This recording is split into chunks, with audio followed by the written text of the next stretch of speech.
también hacemos esa especie de reconstrucción desde el pasado para lo que nos es útil en el presente. Y bueno, casos como el de Tani, es muy importante separarlo un poco de esa noción que se le ha tenido durante tanto tiempo. Y esto lo recalco porque al mismo tiempo, si estudiamos un poco cómo es la biografía de Tani, es injusto porque al final Max Ernst va a buscarla al estudio, está tratando de encontrar unas artistas mujeres para una exposición, y en ese momento Max Ernst está, no sé si está casado o es pareja de Peggy Guggenheim, sí, toda esta peña de los museos, grandes coleccionistas, etc. Entonces deja Guggenheim y se va con Dorothea Tani cuando la conoce a visitar su estudio.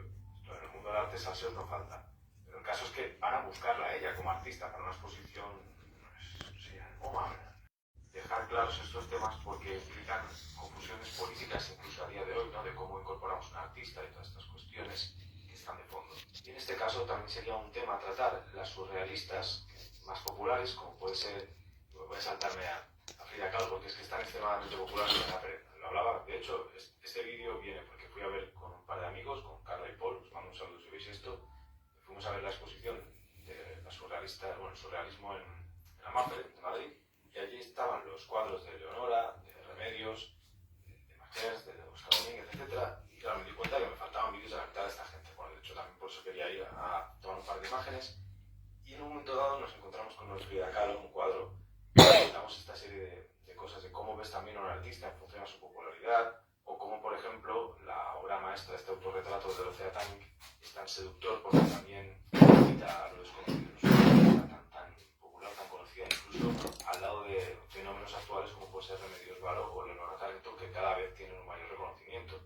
Pues bien, estas surrealistas que van a utilizar el movimiento para liberar toda esa cantidad de ideas, de recorridos que quieren en un contexto en el cual no se les permite vivir igual que un hombre, y esto tiene mucho sentido, y lo veremos también en cuanto a la representación del espacio doméstico. ¿Quieres transformar tu carrera? Mi nombre es Carlos, soy analista de datos con un salario anual de aproximadamente $15,000 y quiero recomendar TripleTen, un bootcamp que te puede ayudar a conseguir tu primer trabajo en tecnología. TripleTen enseña los trabajos más demandados del mercado: analista de datos, desarrollador web, científico de datos y tester de control de calidad. Si aún no lo sabes, puedes realizar un test en el sitio web para descubrir qué carrera podría ser la adecuada para ti.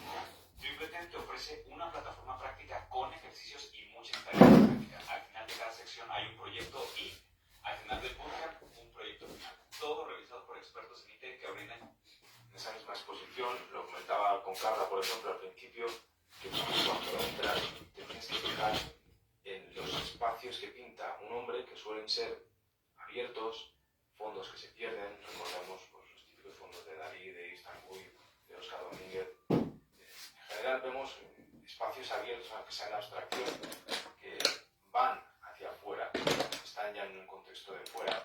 Y en cambio, en las artistas como Remedios Varo o Dorothea Tani, vemos que el interior importa mucho. El espacio doméstico se convierte en el lugar donde suceden las historias, las cosas. Esto no es casual, del mismo modo que no va a ser casual tampoco que el surrealismo ofrezca una idea, una posibilidad a través del arte de generar espacios libres fuera de ese espacio doméstico donde la mujer tradicionalmente va a estar condenada a habitar. Desde las creaciones culturales, literarias, desde la propia idea que puede tener alguien en su futuro, en su vida, de decir, bueno, pues miré a hacer una aventura, miré a la guerra, miré afuera a labrar el campo, a hacer no sé qué. De toda esta cantidad de cuestiones que tienen que ver con cómo tú te desarrollas en el mundo según tu profesión, hablamos un poco de historia así general, condicionan la manera en que tenemos de ver el arte y de poder representarlo. Por eso también gran parte de la historia del arte pueden ser caballos, reyes, burgueses cazando en un espacio exterior, por ejemplo, paisajes que pintan burgueses que van fuera después de una vida bohemia en la ciudad, etc. Sin embargo, siempre tendremos que la mujer que pinta, por tradición, por contexto, eso no es una posibilidad, sino que puede ser una excepción. Excepciones que normalmente vienen porque son de buena familia, porque han estado relacionados con algún artista que las incorpora o les permite hacer esa pasarela al mundo del arte, y en general todos los entornos domésticos donde van a estar con esa gente cercana va a ser espacios domésticos que tienen que ver pues, con la crianza, con toda esta serie de cosas que ya sabes. Esto, por lo tanto, además de estar representado visualmente y condicionar el estilo, también tiene que ver con la propia temática que el artista va a escoger. En este caso, Dorothea Tani nos lo deja muy claro. Mujer artista es una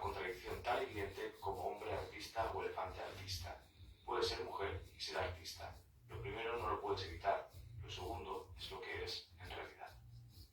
Muy bien, pues con esta frase de Dorothea Lange empezamos el vídeo sobre ella. Me he fumado una introducción de 2 horas, no pasa nada porque tenía que ver también con el propio contexto del artista para que entendamos de dónde viene y algunas cuestiones importantes que debemos tener en mente o de fondo.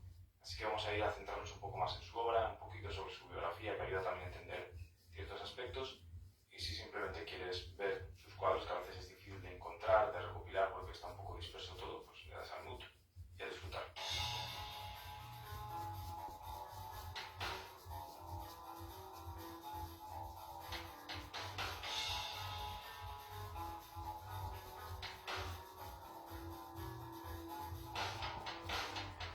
La primera característica, bueno, primero, esto me lo he olvidado.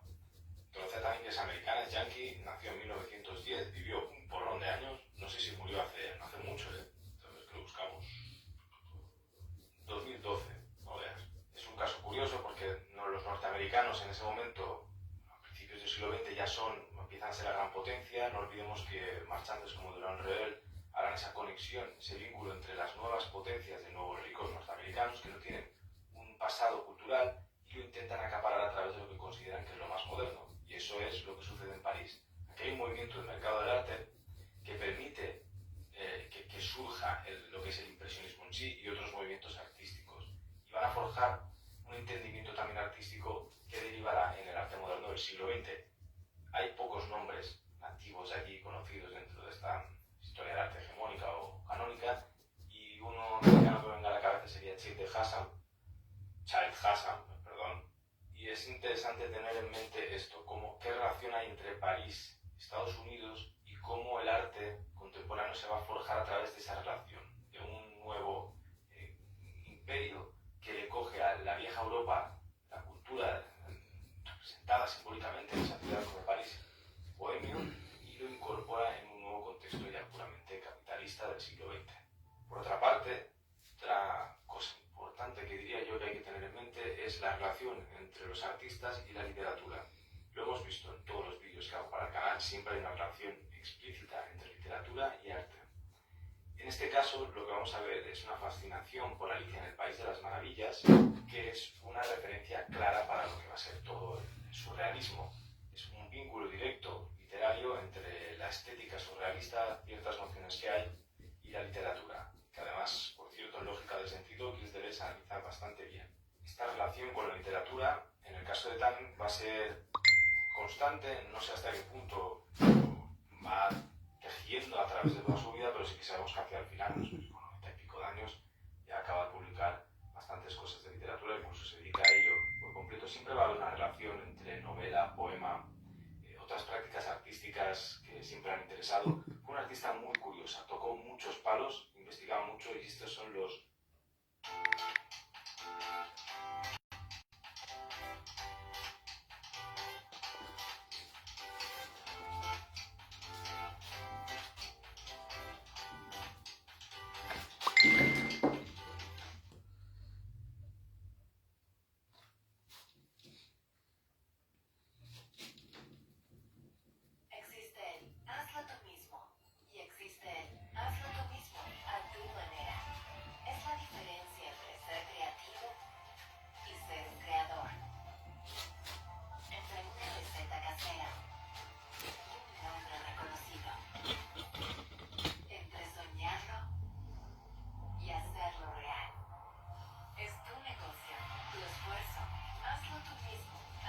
Crea tu sitio web con Wix.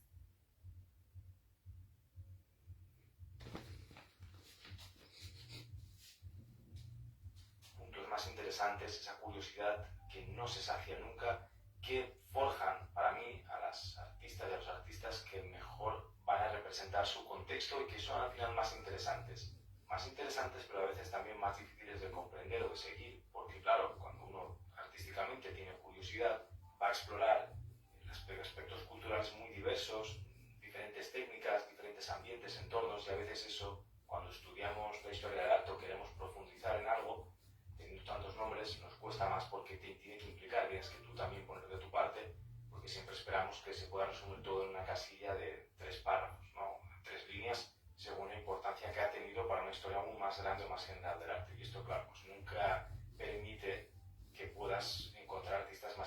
entender porque te vas a quedar como si fuesen grandes marcas, ¿no? Picasso es esto porque es muy fácil de entender, Van Gogh es tal porque es muy fácil de entender, de repente te aparecen este tipo de pintoras que no puedes comprender ni resumir de una forma tan fácil, ¿no? Sobre todo en lo visual, digo, ¿eh?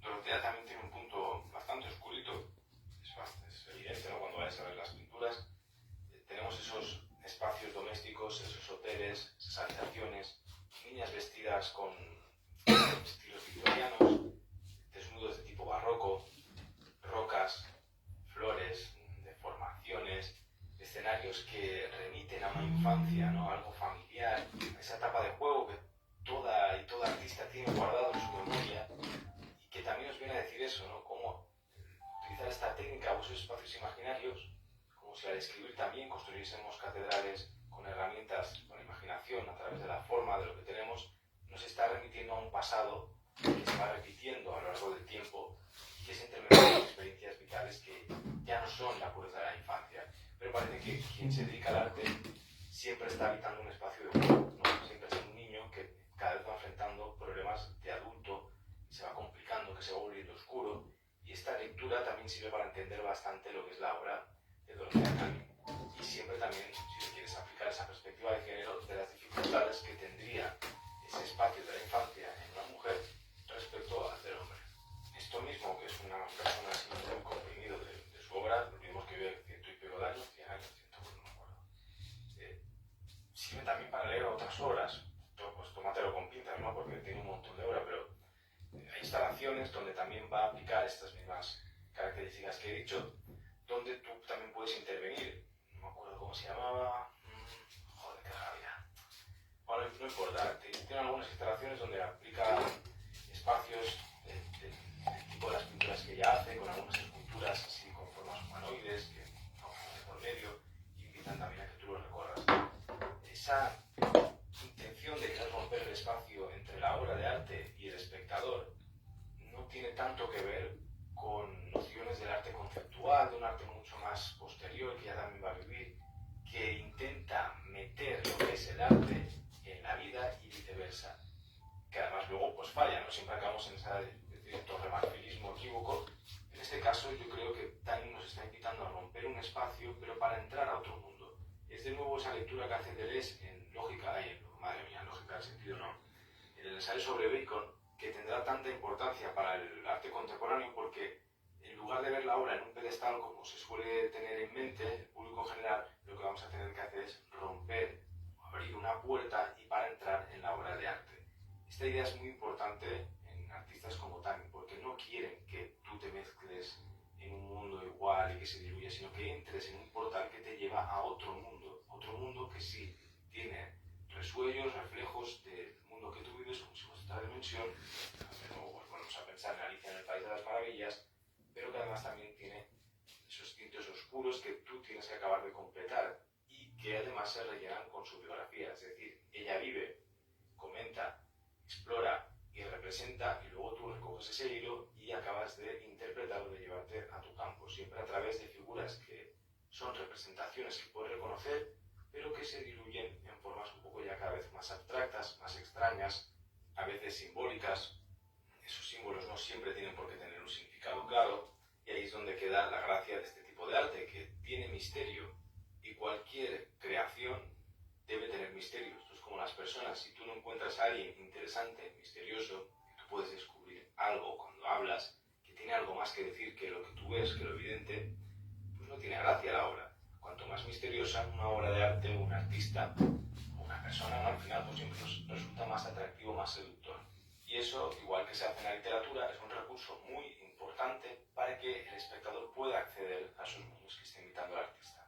De hecho, no vale la pena que lo diga yo, si ya lo ha dicho la propia pintora. Y nos dice Dorotea: quería guiar el ojo hacia espacios que se ocultaran, revelaran, transformaran todos a la vez y donde hubieran imágenes nunca antes vistas, como si hubiesen aparecido sin mi ayuda. Al final, toda esta especie de entramado de puertas, de portales, de ventanas que se abren y invitan a universos extraños, raros, ¿no? Con mucha figura femenina, porque al final también hemos dicho que está ese sentido político de la obra de fondo. Hay a veces cierto caos, ¿no? Una especie de universo de hadas extrañas, pero que siempre tiene un vínculo atado a lo doméstico, a lo tradicional donde ha habitado la mujer, ¿no? Todo es vibrante, todo es curioso y pues eso, nos abre una posibilidad de interpretaciones y siempre hay que vincularla pues eso, también a curiosidades de la propia artista que en ocasiones ha tenido que ver con el esoterismo, el tema del tarot, de la bruja, de aspectos misteriosos también, mágicos, que han servido como una especie de vehículo del conocimiento oculto que la mujer no tenía derecho a publicar en libros o a difundir y se hacía un poco más en privado. Al final es un poco una mitología que se ha ido creciendo y forjando con el tiempo y que en la actualidad también tiene bastante auge, que tiene que ver con eso, ¿no? Con una idea de la transmisión de un conocimiento secreto entre mujeres que no podían participar de una vida pública y que a través del concepto de lo mágico, de lo simbólico, de eso, ¿no? Pues, de la bruja, de lo esotérico, un poco por comprimir toda la información, va a permitir pues, devolver a lo actual el papel o las cosas que ha tenido que sufrir la mujer en sociedad. Todas estas cuestiones también están muy de fondo, no solo a través de símbolos, de relatos, de una propia estética, de una propia mitología que se asocia a mujeres que por querer rebelarse ante un mundo que las oprime, pues han tenido que ser estigmatizadas y hacer cosas que han sido muy mal vistas durante toda la vida y de alguna manera estas pintoras lo reivindican o lo utilizan como una especie de empoderamiento simbólico a través de lo artístico. Y por supuesto todo esto relacionado siempre con la idea del subconsciente, del psicoanálisis, de las ideas de Jung, aunque no sea de forma directa, en todos estos pintores va a estar presente. Hay una frase de Dorotea también que os deja muy claro, que se refiere a estas puertas que se van abriendo y que tienen que ver con esa idea del subconsciente, ¿no? Y de identidad, de quién somos, de si la sociedad tiene que ver en ello, etc. Nos dice, todo está en movimiento. Detrás de la puerta invisible hay otra puerta. Nunca se llega a saber quién es uno, en realidad. Y la puerta, este concepto de puertas, lo vamos a ver en Madrid, lo vamos a ver, es que vamos a ver en todos, hasta en Duchamp, que no tiene tanto que ver con esto. Siempre esa invitación a un mundo que puede ser mental, que no tiene que ver con lo obvio, que abrir una puerta es iniciar una aventura. En este caso, una aventura que puede ser de corte psicológico, espiritual, ¿no? Depende un poco del cuadro, porque al final estamos tratando de dar una lectura algo muy amplio, pero que es interesante fijarse en cómo Dorotea pinta tantas puertas y le da un valor simbólico. También se convierte en un recurso que la pintura tiene para pues, seguir pintando y no tener que pintar es tomar decisiones y a veces necesitas recursos, técnicas que te permitan desbloquear o centrarte en otros temas que también al final se configura lo que es el estilo. No todo tiene por qué tener un significado claro y la gracia de este tipo de artistas, además de tener un poquito de bagaje de información como hemos hecho aquí, es que tú misma veas el cuadro y te diviertas con ello, te pongas a explorarlo, a rellenar los huecos, a ver qué puede ser. Y yo creo que eso es lo que también quería el artista, que va más allá de lo obvio, de lo vulgar.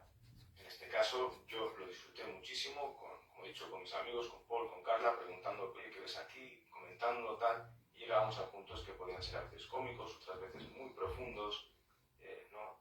Que no sé, lo encontré muy interesante, invito a la gente a hacer lo mismo, espero que lo hayas disfrutado, no vamos a dar más información porque no vale la pena, y que si quieres seguir explorando, pues eso, cada cuadro tiene su propia historia, pero yo creo que es mejor que cada uno la encuentre. Como siempre, te invito a ver el resto de vídeos del canal, hacer arqueología y temas muy diversos que se van conectando. En este caso, yo creo que los más interesantes sería con el vídeo de Leonora Carrington, el de Remedios Varo, algunos de París, que hay bastante contexto. Al final, Dorotea hace ese puente entre Estados Unidos y París. Y en general, bueno, los que te apetezcan, ¿no? Los de filosofía también me parecen súper interesantes. Pensamiento contemporáneo, en esa lista encontrarás de todo. También puedes encontrarme a mí en redes sociales, en un contenido un poco más personal, buscando a Alejandra Costa. Y esto lo tienes en formato de podcast gratuito en todas las plataformas. Siempre le ponemos un perfume o algo del fondo al artista que hemos tocado.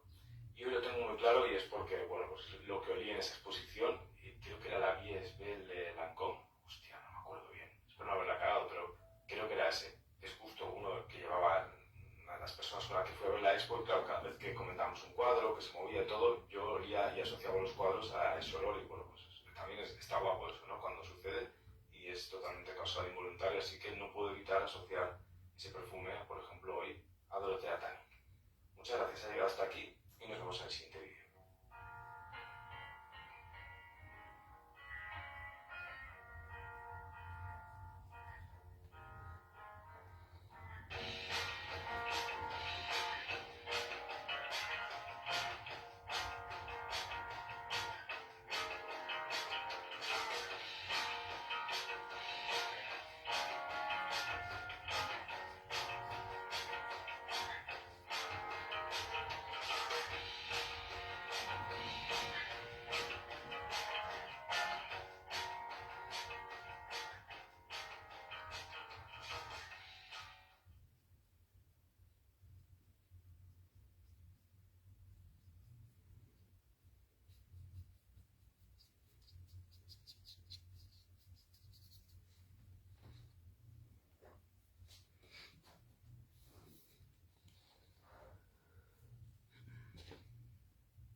resumen, haz una receta, dime 5 ideas.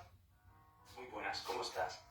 Hoy, a partir de una pregunta muy sencilla, vamos a entrar en un mundo misterioso, desconocido en su gran mayoría, y que investigándolo extraemos más conclusiones sobre nosotros mismos y nuestro contexto que de las propias civilizaciones que habitaron el continente americano antes de la conquista.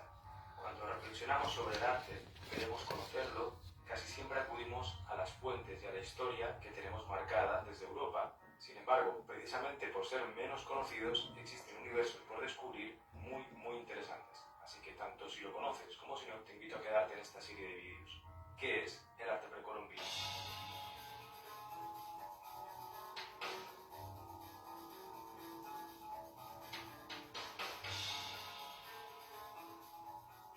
A partir de esta pregunta abierta y sencilla, vamos a introducir un tema que voy a explorar mucho más en profundidad en los siguientes vídeos, donde nos centraremos en culturas concretas, como por ejemplo en San Agustín, uno de los yacimientos arqueológicos más importantes y menos conocidos que hay sobre este tipo de culturas, donde además, estudiándolo, puedes darle la vuelta a toda la cronología que existe y descubrir un montón de detalles. Es un lugar muy inaccesible, muy desconocido y es súper interesante. También hablaremos de la escritura prehispánica, que evidentemente no era como la nuestra, sino que se podía ejercer a partir de la escultura o de otras manifestaciones artísticas y culturales, y así sucesivamente con varios temas, hasta articular lo que sería un ensayo pero de forma audiovisual. Bien, empezamos con ¿qué es el arte precolombino o el arte prehispánico? Y la respuesta fácil es como si fuese un cajón desastre donde vamos a meter todas las manifestaciones escultóricas, cerámicas, textiles, arquitectónicas, orfebrería, incluso la pintura, todo lo que sea manifestación artística cultural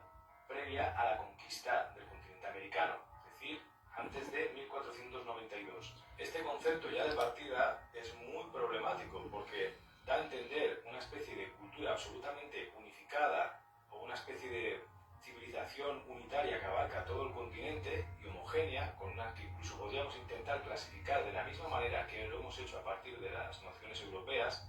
Incluso la propia concepción de historia es cuestionable aplicada a un continente entero como el americano, y otra serie de factores que son inevitables por una parte, ya que lo leemos desde aquí, esa lectura de la historia la hacemos desde este contexto eurocéntrico, y por lo tanto nos obliga a aplicar nociones y como papeles vegetales encima de otras civilizaciones y culturas que no funcionaban bajo los mismos parámetros. Y por supuesto tampoco estaban cohesionados, de modo que vamos a encontrar en paralelo procesos civilizatorios que son prácticamente extremos el uno del otro y que van alternándose también, y a pesar de aparentes similitudes, como puede ser la típica escultura de antropomórfica, mitad felino, mitad hombre, mitad mujer, cuando uno se pone a estudiar en serio este tipo de esculturas, se da cuenta que hay algunas, como las olmecas, que están destinadas a una visión completa para ser rodeadas, otras que simplemente están hechas frontales, como las de San Agustín, otras que son más arcaicas o más barrocas, o que sencillamente están realizadas en periodos de tiempo tan grandes de diferencia que no tiene sentido unificarlas bajo una misma cosa, más allá de la posible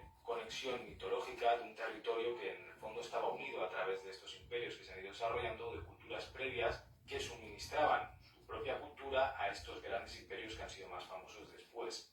Bajo este contexto es difícil entender la historia como lo hacemos desde Europa, donde el desarrollo parecía ir un poco en paralelo, retroalimentándose como de la mano. Uno de los lugares en las regiones de las civilizaciones se hacía imperio y unificaba, tiraba de la mano a la otra, luego se pisaba y volvía. Pero siempre había una especie de conexión, como una especie de péndulo que va subiendo de la misma manera. Sin embargo, en el contexto precolombino, prehispánico, podemos tener gente que literalmente son como pueblos recolectores que van en taparrabos o en tanga lanzando por ahí, no porque estén menos civilizados, sino porque no necesitan su concepción cultural o incluso podríamos decir ontológica del mundo, no tiene nada que ver con las necesidades que teníamos tanto en Europa como sus propios cohabitantes del territorio. Luego, al lado de ese pueblo que van en tanga y cazando pescaditos en la playa, ya está, hay un imperio desarrollado con una civilización brutal y otra serie de complejidades políticas, institucionales, etcétera, que no tienen nada que envidiar a lo que estaba pasando en Europa.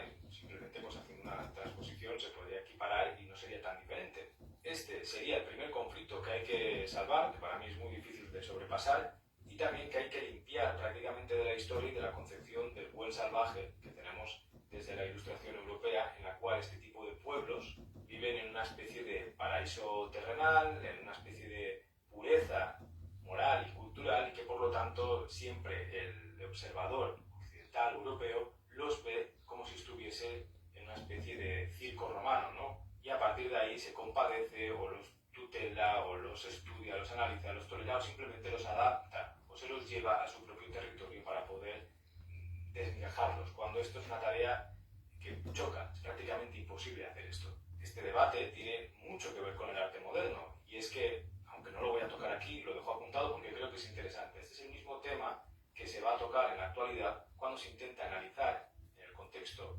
imperial y colonial del siglo XIX, ya en pleno desarrollo de las potencias capitalistas y del mundo tal y como lo conocemos, cuando los artistas cogen esas obras, esas artesanías que llegan de las colonias y las transportan a su propio contexto artístico, a su desarrollo de la historia del arte y esta serie de nociones, y de alguna manera las transforman o las vomitan en ese contexto nuestro occidental, donde hay nombres propios, un desarrollo lineal que tiene que ver con la idea de modernidad que nace en la Ilustración, donde las nociones diversas que han existido en pequeños reinos, lugares feudales, se aglutinan bajo una misma ideología, incluso una misma manera de entender el mundo, el arte, la cultura, la política y la propia economía. Todo esto, que lo damos por hecho a la hora de hacer cualquier cosa que tenga que ver con el pensamiento, en este contexto precolombino, no se puede aplicar igual.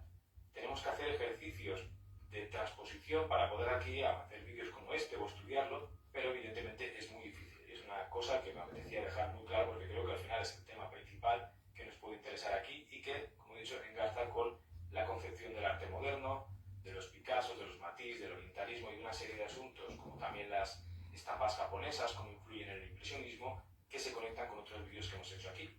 Pues bien, como hemos mencionado, las culturas precolombinas se van a desarrollar de una forma totalmente aislada unas de otras. Si alguien ha estado o si alguien es de algún país sudamericano, imaginemos, bueno, voy a hablar de lo que más conozco, que en este caso es Colombia. Imagínate ese territorio que es imposible de domar y de dominar y incluso de meter infraestructuras básicas en otros lugares. Imagínatelo hace 500, 600 o hace 1000 años. Sigue siendo igual de ingobernable. La naturaleza se lo come absolutamente todo, las diferencias de terreno, de temperaturas, lo alto de las montañas, las barreras geográficas que existen, selvas por todas partes, picos que duplican la montaña más alta de un lugar típico europeo y donde habita gente tranquilamente. En serio, la naturaleza se vuelve gigantesca, te hace sentir un gusanito. En ese tipo de territorios o de contextos geográficos es imposible la propia noción de grandes imperios civilizatorios tipo el Imperio Romano y esta serie de asuntos a los cuales hemos estado tan acostumbrados en la historia europea.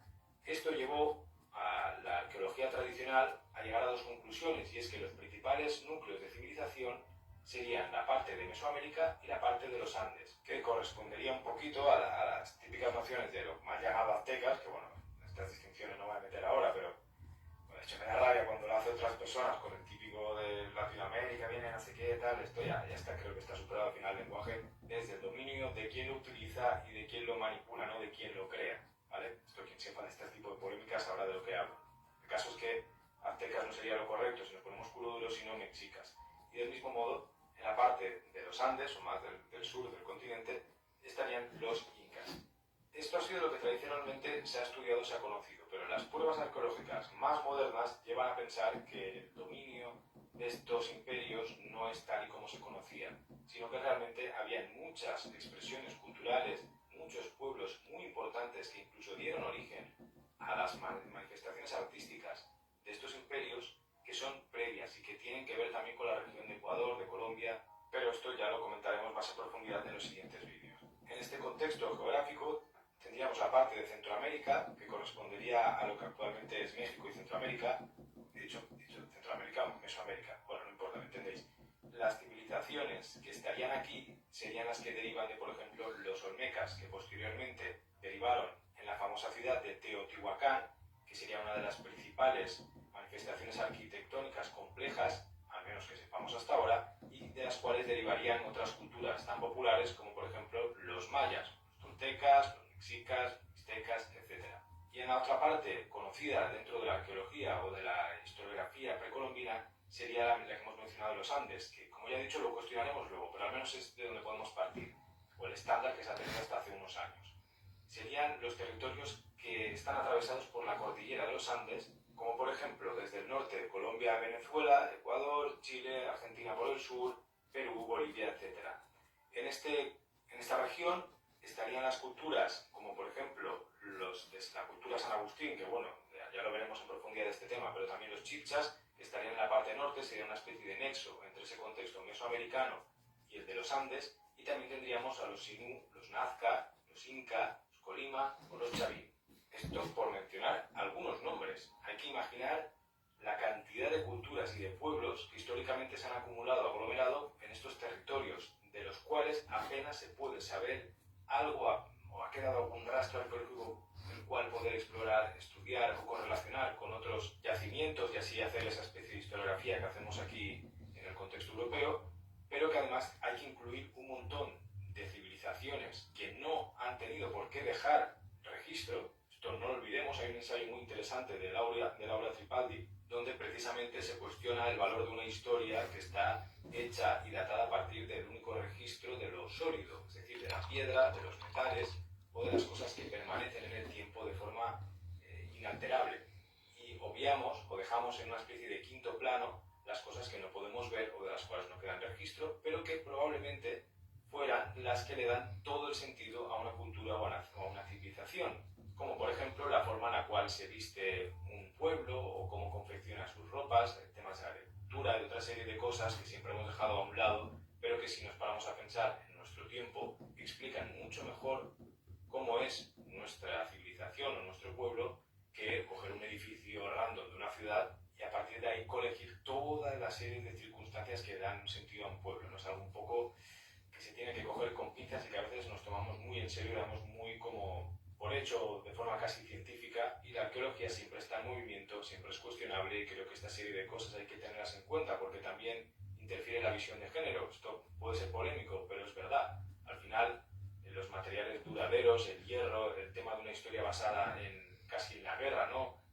En exclusiva, dejando de lado tareas que a lo mejor se daban más o se orientaban más hacia las labores femeninas, puede ser el textil y esta serie de asuntos, por suerte a día de hoy se pueden reinterpretar o modificar y ampliar y enriquecer la visión que tenemos de la historia y de las culturas previas o tan lejanas como lo que entendemos como arte prehispánico. De hecho, la propia idea de dejar un registro a modo de eternidad, ¿no? Esa concepción de lo eterno a través de lo material, dejo una catedral que apunta al cielo, en la manera en la cual entendemos el arte y ejecutamos el arte, la gente que nos gusta pintar, nos gusta hacer cosas artísticas, está relacionada con esta concepción.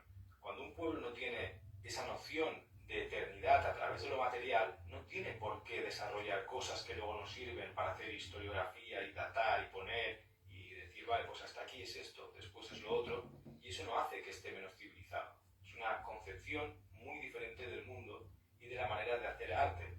Lo que entendemos como una artesanía a día de hoy es una manifestación artística mucho mayor o más importante en otros contextos, aunque ésta sea anónima o no tenga un sentido trascendental, brutal, a través del individuo único y genial que la ejecuta, sino que puede estar hecha incluso por varias personas que no tienen por qué firmar, porque al final esa importancia, esa noción, esa figura del artista no está concebida en esa civilización. Pues bien, a pesar de todo esto, que vamos repitiendo a lo largo del vídeo, se ha intentado hacer una clasificación cronológica para poder entender o traducir estos yacimientos a nuestro contexto. En el arte prehispánico o en las culturas precolombinas sería el primer periodo, el lítico, que vendría del 40.000 sí, coméntame si has pillado el guiño, ¿vale? No es un guiño, es la referencia casual, pero bueno, coméntame si sabes de lo que hablo. Bueno, de 40.000 al 20.000 a.C. hasta el 6.000 a.C. y sería un poco como los principios, ¿no? Una especie de paleolítico de cazadores-recolectores, que bueno, de nuevo es bastante cuestionable, pero ahí está, sería el periodo lítico. Después el periodo arcaico, del 6.000 a.C. al 2.500 a.C., que tiene que ver con el valle de Tehuacán y las primeras aldeas. De ahí pasaríamos al formativo o preclásico, uno de los más ricos o de los que ya empiezan a verse cositas chulas, ¿no? Que correspondería del 2500 a.C. al 150 después de Cristo, que incluiríamos los olmecas, los inicios de Teotihuacán, San Agustín o Monte Albán.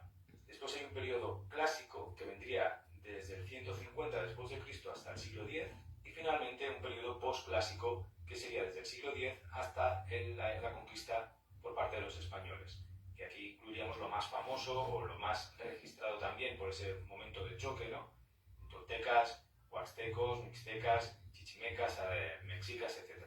Aquí habría que destacar, quizá como manifestación más rica, más popular en hallazgos, el arte o la cultura olmeca, porque servirá como prototipo para otras culturas posteriores y como una especie de punto de referencia, ¿no? La cultura olmeca se desarrollaría en el periodo preclásico, mediano, en la parte de Mesoamérica, desde lo que sería más o menos el 1200 a.C. al 500 a.C. Y está considerada una de las primeras grandes civilizaciones en esa región, al menos con los datos así un poco más clásicos. Después veremos que quizá no es así. Se cree tradicionalmente también que a partir de esta cultura olmeca se va a expandir una serie de cultos y de mitologías, como el que hemos hablado de la serpiente emplumada, del dios jaguar mezclado con una persona a través de un mito en la cual pues, una mujer yace con un jaguar y nace esta figura felina, que es una especie de semidios con poder, ¿no? El uso de pictogramas, de ideogramas, de calendarios y otra serie de cuestiones clásicas de estas culturas que vamos a ver repetidas en otros contextos y que siempre se ha creído que derivan de la cultura olmeca. Pero bueno, eso también lo pillaría con pinzas. Cuando digo todo el rato pillar con pinzas, no estamos pensando en alienígenas ancestrales y estas movidas que tanto han intoxicado esta serie de culturas de una manera grotesca e insultante, sino más bien dentro de los propios estudios, es decir, se establece la cultura precolombina como únicamente dos núcleos muy conocidos y se obvian otros menos accesibles. Y siempre pongo el ejemplo de San Agustín porque es que directamente los arqueólogos no podían ni acceder hasta hace 4 días, como quien dice, de una manera relativamente sencilla, ya no solo por el territorio, por la geografía del propio lugar o del país, sino también por los conflictos armados que hay allí. Y por eso se ha conservado también, y por eso también hay cuestiones de conservación y de análisis que pues también hay que cuestionar. Pero que en definitiva es algo que a veces creo que no se tiene en cuenta, que el territorio o los países de Sudamérica donde se encuentran yacimientos arqueológicos que cambiarían la historia literalmente de una manera científica, no se tienen tan en cuenta porque no es como decir, bueno, en Europa me voy al sitio que quiera a hacer investigación y pues no me van a pelar en el cráneo, o sea, es como que dice, no me van a sacar un hierro por ahí y me estoy jugando la vida cada 2 segundos, sino que es relativamente sencillo. Está todo mucho más registrado y hay una especie de continuidad. Cuando vas a un territorio como Colombia, literalmente la selva se ha comido todo lo que hay y a ver quién es el guapo o la guapa que lo descubre por ahí o que lo encuentra. Y luego encima tienes que sortear todas estas serie de cuestiones de nivel político o de una guerra permanente civil, que aunque no se narre como tal, lo es. Esas cuestiones afectan a la historiografía y a la noción que tenemos de la historia precolombina. Pero bueno, siguiendo con la cuestión de los olmecas, tendrían unas características que se van a repetir, como por ejemplo una figuración de corte naturalista, aunque también simbólica, o una iconografía que tiene un significado religioso, casi siempre fantástico, mezclado con lo antropomórfico y a menudo bastante estilizado, es decir, que deformarían partes de los cuerpos para estilizarlas según la intención artística del momento de quien esté haciendo aquello, ¿no? Como por ejemplo puede ser estirar una cara, agrandar unos rasgos, aunque sean reconocibles o estén representando algo de forma, como diríamos aquí, figurativa. Aquí lo que más destaca, lo que más impresiona siempre de este tipo de arqueología es la piedra, la talla en piedra, porque estos pueblos eran bastante expertos en estas materias, pero claro, volvemos a la misma cuestión, porque es lo que queda. Tú mete ahora cualquier otra cosa en mitad de la selva y entre el líquen, el moho, las temperaturas, el ambiente, todo, se lo come. O sea, es que la propia vegetación echa raíces una planta y se come, utiliza los huesos de la gente enterrada como fermento para alimentarse y hace que desaparezca ese hueso que podría estar ahí y podría ayudar a datar, ¿no? Entonces hace que todo sea más difícil y que lo único que quede sea piedra. Otra manifestación típica va a ser los altares o lo que entendemos como altares, tumbas, complejos que tienen que ver con el arte funerario. Asimismo, iremos pasando y conectando símbolos a aspectos un poco más cuidados, menos monumentales, que tienen que ver con la orfebrería, el arte de las máscaras, que era muy importante, el trabajo de las piedras, como por ejemplo el jade, y otro tipo de manifestaciones artísticas, que insisto, esto es solo una introducción, ya lo veremos bien a fondo, que tienen que ver también con el utilitarismo de esas artes, ¿no? Esas manifestaciones culturales también están hechas para dar un sentido espiritual. No es simplemente una representación a ser observada, sino que tiene una intervención en el propio culto o en la propia espiritualidad del pueblo. Lo que vendría a ser como un buen ejemplo, pues las catedrales. Hoy las vemos como una especie de manifestación artística y en su momento son algo más. Tienen un significado espiritual mucho mayor de lo que entendemos hoy o del cual le podemos incluso otorgar desde nuestra perspectiva cultural. Asimismo, también tendremos manifestaciones artísticas que tienen que ver con el miniaturismo, los objetos pequeños destinados para acompañar en la muerte o en la vida incluso a través del juego, y por supuesto también la pintura mural, que eso tiene que ver con la arquitectura y bueno, otra serie de cosas que no quiero adelantar aquí, porque también se mezclan con la escritura y para eso tengo un vídeo entero dedicado. De hecho, ya me estoy yendo porque si sigo voy a empezar a profundizar en cosas que no, esto era una introducción simplemente. Espero que te haya gustado, que al menos pues sirva como una pequeña introducción para temas mucho más profundos y complejos que, insisto, te van a encantar si te gusta el arte, la historia, porque son muy desconocidos. Como siempre, insisto en recalcar que esto no es un canal divulgativo, que tiene que ver con un proyecto artístico, o así lo entiendo yo, donde mezclo las investigaciones. Por ejemplo, todo esto es para un fotolibro que yo estoy realizando y lo comparto porque creo que es la manera de darle una connotación artística a las nuevas tecnologías, ¿no? En el hecho de poder compartir del componente social que tienen estas redes y que de alguna forma se vuelve subversivo porque en lugar de utilizarlo para generar dopamina porque sí hay una conexión, lo que para mí está siendo útil, lo comparto y establece una conexión con mi propia obra, llenando todos esos huecos filosóficos que siempre le damos la vuelta en el arte, pero además superándolos, porque tú a lo mejor estás oyendo esto simplemente pues, porque te gusta la historia, porque estás pintando y te gusta tener a alguien de fondo hablando y esa persona de confianza pues al final el resultado ser yo, y sea como sea, hay una conexión. De modo que la obra artística deja de ser contemplativa, deja de ser un pedestal con un nombre propio que alguien mete en un lugar a través de un montón de mediaciones y de intermediarios, etc. Y se convierte en una cosa totalmente tangible y tocable para todas las personas que van conectándose a través de aquí, sin importar el interés, si se entiende esto, si no, si participas en ello, si lo que sea, ¿no? Ahora es tuyo. Hasta aquí el vídeo de hoy. Como siempre comento un minuto cosas del canal. Sé que había prometido de después de la finitud la semana anterior, pero es que me está siendo súper complicado traducir un lenguaje filosófico en el cual se da por hecho que todo el mundo tiene insertado en el culo a Kant, a Hegel y a toda esta gente de una manera pues comprensible para todos los públicos y no es así. O sea, intentar traducir esto a una manera que se pueda hablar de ello me está costando bastante, pero lo voy a conseguir, así que intentaré subirlo esta semana porque más o menos ya lo tengo bastante encauzado y lo haré por partes. Empezaré por el correlacionismo y por explicar quién es Kent y Melasot. Y bueno, por otra parte, gracias a toda la gente que alguna vez voy comentando cosas personales, los vídeos se van viendo en diferido con el tiempo y la gente se piensa que igual pues sigo mal, como hace un mes o así. No, pues estoy perfecto, estoy mejor que nunca, de hecho, y disfrutando mucho de todas las cosas que siempre me han gustado hacer, pero a veces he tenido que poner en el modo survival por circunstancias personales y ahora mismo pues tengo una carga emocional brutal. Pero bueno, desde aquí agradecer a todas las personas que siempre os preocupáis, que animáis, que ponéis comentarios, que me escribís por redes sociales, pues eso, ¿no? Agradeciendo, apreciando el trabajo que voy dejando y que, eso, pues, que sepas que siempre es bonito recibir ese tipo de mensajes y de verdad que lo agradezco un montón. Y si tienes cualquier comentario, aportación, recomendación o idea para esta serie de vídeos que tienen que ver con el arte precolombino, pues van a ser bienvenidos. Además creo que es un tema muy interesante porque la historia del arte lo deja abandonado y aquí este tipo de plataformas me he dado cuenta que sirven para desarrollar una historia o una noción artística mucho más global. La gente que ve esto es de todas partes, especialmente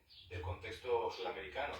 Y casi siempre que se habla de manifestaciones culturales, se obvia que hay gente haciendo cosas, porque como no están en las grandes galerías, en los grandes museos y tal, pues se da por hecho que ahí no pasa nada. Y a día de hoy se va a dar la vuelta a la tortilla, estoy seguro.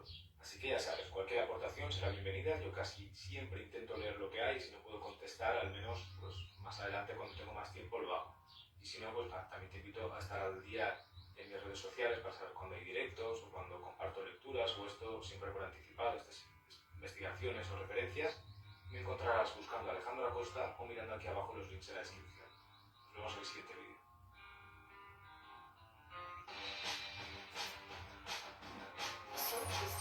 Secretaria de Seguridad Nacional de Estados Unidos. Advertencia, no entren a nuestra... Muy buenas, ¿cómo estás? Seguimos con el ciclo sobre París, símbolo del arte mundial, y desde donde vamos a explorar unas cuestiones que van mucho más allá de los típicos clichés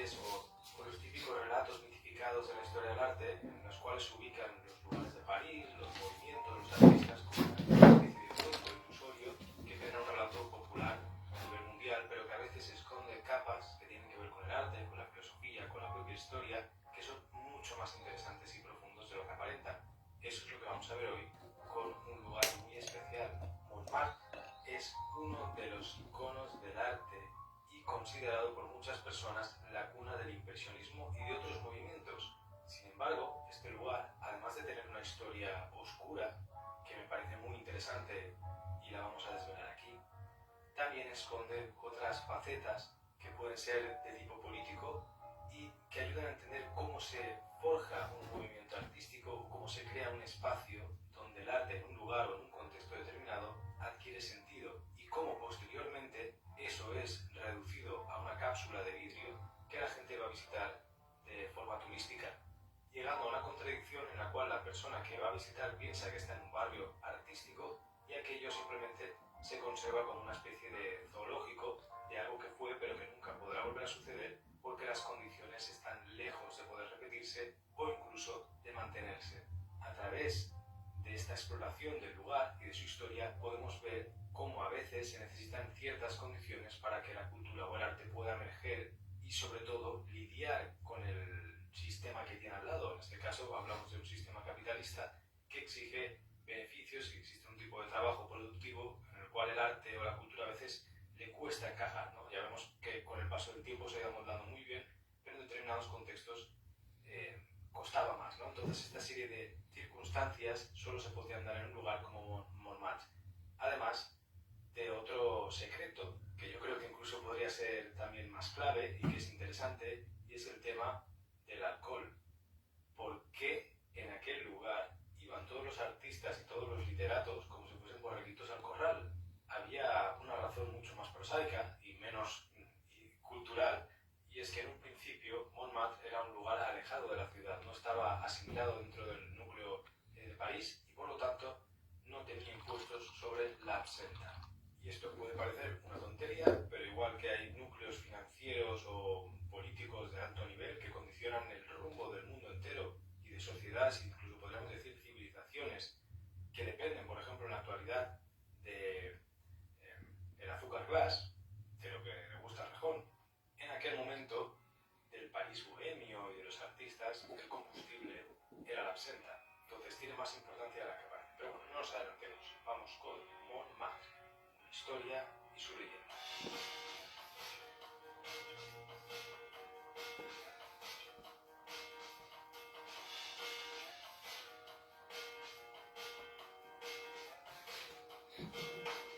En la actualidad, esta colina, situada a unos 130 metros de altura sobre París, es un lugar extremadamente turístico, un parque de atracciones, famoso no solo por el mito de los artistas de esa vida bohemia que se ha mitificado y relatado a través de películas, libros, incluso de las propias vivencias escritas por los nombres ilustres de la cultura que pasaron por allí, en un momento en el cual París era la capital del mundo, literalmente del mundo, en aquello que entendemos como arte o literatura. Esta, aunque parezca que estemos diciendo una banalidad, es una de las primeras cuestiones que habría que abordar. ¿Por qué se establece que desde una única ciudad, desde un único continente, se genera una idea única para todo el resto del mundo de lo que tiene que ser arte, cultura o literatura? Es algo que se ha venido cuestionando mucho desde hace ya muchos años, ¿no? Desde el momento en el cual la colonización o el imperialismo cambia en su forma de ser tradicional, se cuestiona esto, especialmente en la actualidad, y nos lleva también a comprender cómo entendemos o cómo nombramos arte aquello que señalamos desde un lugar o desde un contexto y cómo eso se transforma, y en la actualidad se hace muy difícil entender que el arte debe ser así, que desde un único puntito, casi desde un único barrio, con un único grupito de personas, se va a generar una idea global de lo que es la pintura, por ejemplo, ¿no? Este lugar va a servir como una especie de símbolo y de cuna de esos nombres propios individuales que vamos a romantizar en cada aspecto que nos interese, depende desde dónde abordemos el nombre, ¿no? Ya sea un Picasso, un Dalí, un Apollinaire, da igual, no importa. Tienes 30.000 millones de nombres para escoger. El caso es que en cada uno de ellos este lugar va a ser como un sitio desde donde florece, ¿no? Una especie de condición para poder convertirte en esa especie de figura romántica. Esto, si te interesa este tema, no lo voy a alargar aquí, tenemos una lista entera sobre el romanticismo donde se abordan estas cuestiones del artista y de cómo lo entendemos a través de ese movimiento que ha condicionado la forma de ver al individuo como artista. En un primer momento, este monte se llamaba el Monte de Marte, pero luego, cuando el cristianismo adaptarse a esa nueva cultura de religión, de modo que así se convertiría posteriormente en el Monte de los Mártires, en conmemoración a todas las personas que habían sido allí condenadas a muerte, porque esta colina era el lugar donde se decapitaban a los condenados por el Imperio Romano. Y además, en tiempos posteriores, desde este lugar siempre hubieron muchas historias que no han quedado quizá grabadas o que no son tan populares, pero que siempre se relacionaron con un lugar estratégico, tanto para la guerra como para otras revueltas de la ciudad. No olvidemos que esta colina, en un primer momento, no formaba parte de París, era una periferia, un lugar donde habían 4 viñedos, 4 molinos, 4 aldeas, era un lugar totalmente alejado de lo que era la ciudad. Entre los ilustres decapitados de esta colina se encontraba el apóstol de las Galias, el patrón de Francia, Dionisio de París, que fue el primer obispo que llegó a la ciudad y que por el siglo III a.C. sería condenado a muerte por el emperador Diocleciano, ya que el obispo había llegado a la capital, a Francia, lo dejaremos así porque no existía París como tal, para evangelizar e impartir la nueva religión. Con el tiempo, este mártir será tan famoso que, de hecho, da nombre a muchos lugares de la ciudad, ¿no? Incluso a un barrio también, estadios, ¿no? A ver, quizá que me estoy equivocando, pero yo lo he visto muchas veces cuando estaba allí, y es Saint-Denis, San Dionisio, en español, Saint-Denis en francés.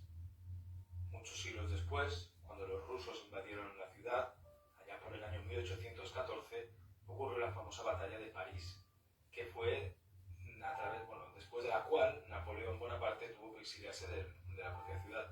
Montmartre en ese momento se convirtió en un punto clave, porque además del poder simbólico que tuvo la ocupación de la Basílica del Sagrado Corazón, se convirtió en un lugar privilegiado por la visión que uno tiene desde allí de la ciudad, ¿no? Desde la altura, es la típica imagen turística de la escalinata del Sacré-Cœur, ¿no? Tú pones allí y ves toda la ciudad, desde allí se podía bombardear París perfectamente.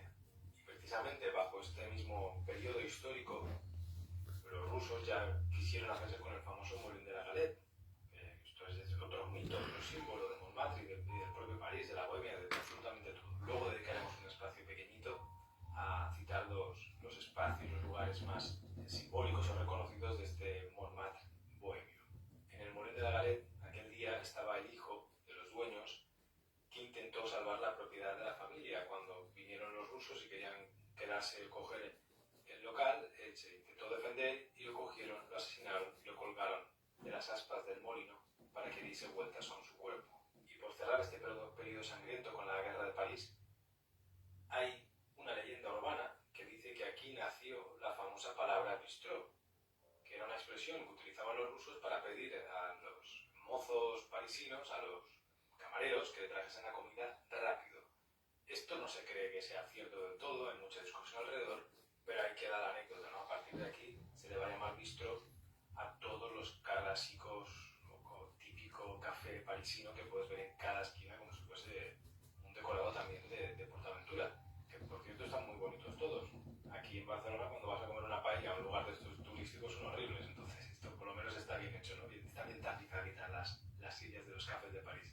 Hay que mencionar también en esa historia de revueltas que durante los periodos de la Comuna, de la Revolución Francesa, fue un lugar bastante convulso también. Fue escenario de algunas luchas por allí, batallas importantes. Hasta aquí vamos a dejar un poco de forma resumida lo que es la historia oscura de este montículo, de esta colina, donde, como vemos, es un escenario totalmente turbio, ¿no? Donde se ha levantado todo lo que luego será tan bonito, como si fuese abono en el cual va a crecer una flor. Pero ¿dónde empieza realmente ese París bohemio que se va a simbolizar a través de Montmartre, ¿no?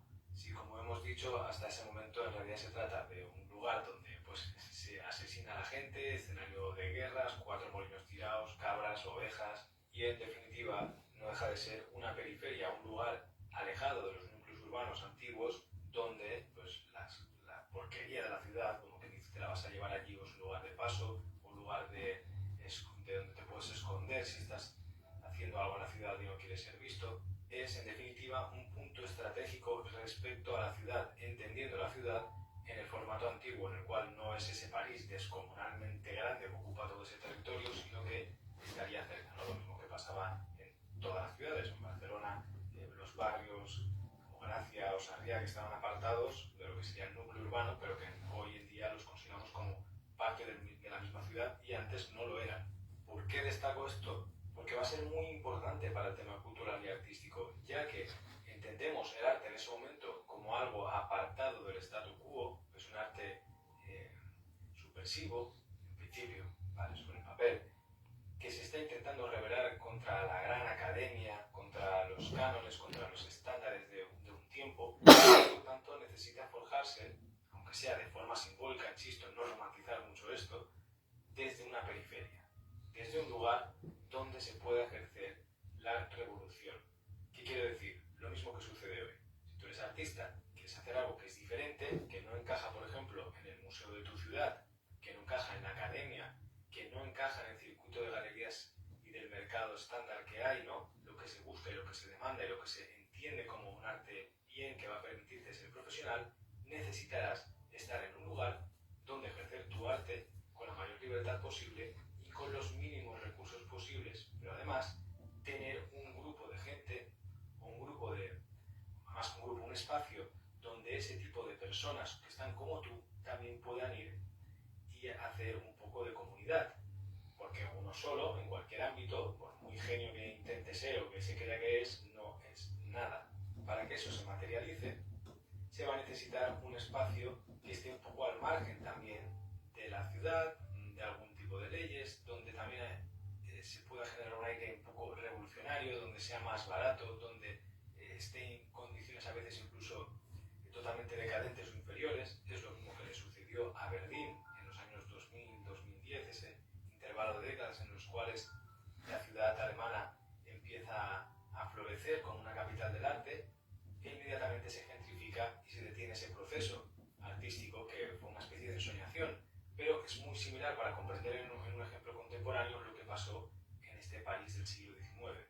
En el momento en el cual la ciudad permite espacios económicamente viables, muy baratos, para que la gente vaya y haga lo que le salga de ahí, los primeros que van a llenar esos espacios son los artistas, los literatos, las personas que se dedican a algo que en general para la sociedad no está bien remunerado, no es útil, no tiene esa instrumentalización clara, que luego posteriormente, si la va a tener un valor, pero en el momento en el cual emerge eso, no es así.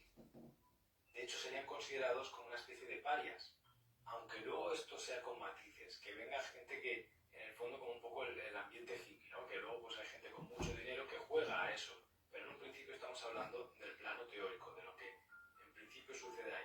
Pues bien, en ese caso, Montmartre ya era eso, ya era un espacio de revoluciones, de grupos anarquistas, un espacio donde, como hemos dicho, las leyes eran diferentes, no se le cobraba impuesto a la absenta. Esto es algo clave porque la peña estaba enganchada a la absenta y el alcoholismo era algo que, como hemos visto en el vídeo de Susan Baladón y de su hijo Maurice Utrillo, era algo muy bestia, que a veces no consideramos, pero que estas dimensiones sociales, psicológicas, en relación también con el tipo de drogas que se consumen en un momento dado, en un contexto, condicionan todo lo que hay alrededor, pero de manera muy bestia, hasta el punto en el cual la historia es más compleja y siempre tiene relaciones, pero uno, si quisiera, podría resumir que Montmartre, el París bohemio, es porque en un momento dado, en un lugar concreto, no se cobra impuesto a la absenta. Lo podría resumir tranquilamente así. A partir de 1860, Montmartre es anexado a París y se convierte en el barrio, en el distrito 18 de París.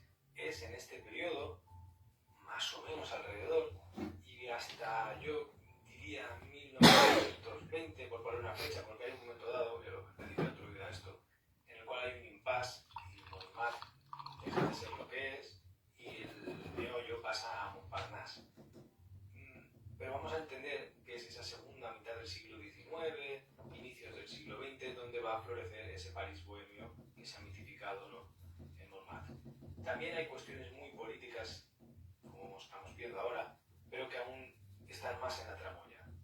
Napoleón III quiere planificar una ciudad que sea la más bella del mundo, ¿no? Para ello encarga al barón Haussmann que lleve a cabo un proceso de embellecimiento o de reforma de toda la ciudad para convertirla en la capital de Europa. Esa intención existe de fondo, no es algo que suceda de forma casual.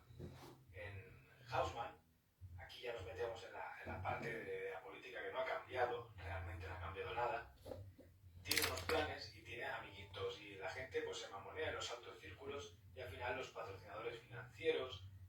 inversores ven que van a obtener beneficios porque se dan concesiones, los terrenos se privatizan y se dan como se dan permisos para poder construir, para poder urbanizar, y hay un botín, literalmente, para la gente que puede construir y que se dedica a aquello, ¿no? Pues hay un botín muy goloso. De modo que el barrio de repente se pone en el foco y gente de la burguesía lo empieza a visitar. Esto no tiene ningún registro claro. No decir, bueno, este día va la comparsa de los ricachones burgueses de París a visitar, y no, sino que lo que significa es que a partir de un momento dado y de unas circunstancias políticas y económicas, que es un pelotazo urbanístico en toda regla, va a ponerse en el mapa un lugar que es pues, una de pringosos, anarquistas, vacas, cabras y 3 molinos, ¿vale? De repente eso empieza a ser un lugar donde se empieza a ver de otra manera.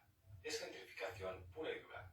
Yo tengo un lugar de mierda, un lugar cochino de la ciudad que me empieza a molestar, que encima ha sido cuna de sitios oscuros, de guerras, de motines, de decapitaciones. Lo que históricamente está manchado, en la actualidad podríamos decir incluso una barriada, ¿no? De estas típicas de grandes ciudades, que es molesta para la ciudad, que hay crimen, que hay no. Y de repente dices, vale, pues voy a mejorar. Entonces le pongo un metro, cojo un terreno, lo derruyo los pisos estos de las colmenas y de repente permito que se construya algo nuevo para embellecer, ¿no? Con la excusa de decir vamos a hacer el barrio más bonito y mejor. Pero lo que acaba pasando es que la peña que maneja dice, bueno, pues ya que se va a hacer nuevo y bien, ahora sí que me apetece estar ahí. Y encima va a estar mejor comunicado, encima va a formar parte de la ciudad, no sé qué. Y empiezas a tener un nuevo pastel que puedes meter para ti como tú quieras. Si encima eres una persona joven y de ambiente burgués, pues lo vas a ver como algo encima que te pertenece culturalmente y que vas a crear como un espacio bonito, bello para ti y nuevo, porque además tiene ese punto relacionado con lo sucio y lo joven, ¿no? Que no tiene lo que ya está establecido en tu cultura.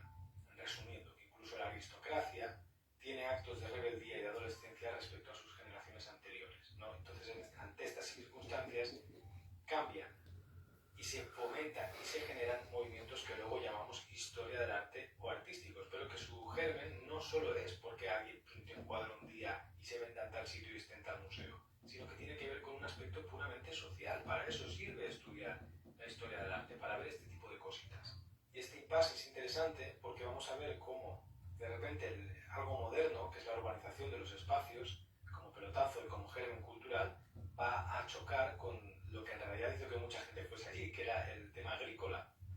Los conventos de monjas o los pastorcillos que habían por allí, bueno, lo que era el Montmartre original, del siglo XIX, XVIII, XVII, se había especializado pues, en las viñas, los cultivos de algunos viñedos. Esto es también otro motivo por el cual, lo hemos dicho, no solo con la absenta, sino que el tema de la gente iba allí, ¿no? Porque había vino sin impuestos, vino barato, había alcohol. Bueno, no puedo acabar la frase que me desmonetizan el vídeo siempre. Pero bueno, se entiende, ¿no? Lo que había ahí básicamente era un lugar de vicio. Y ya está, tío, es que y por eso iban cuando los burgueses ven este pelotazo, cuando se ponen en un lugar más allá de los grupos revolucionarios anarquistas y esta gente un poco más de lo que entendemos hoy como bohemia, pues empieza todo el mundo allí porque es el lugar de pasártelo bien, ¿no? A partir de ahí se genera ya ese mito antes incluso de que se forje esa escena artística. Y todo esto tiene otro punto político en la tramoya muy importante y es Georges Clemenceau.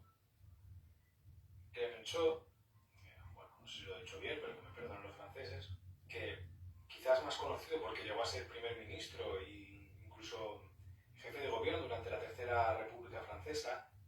Antes de todo esto fue alcalde de Montmartre.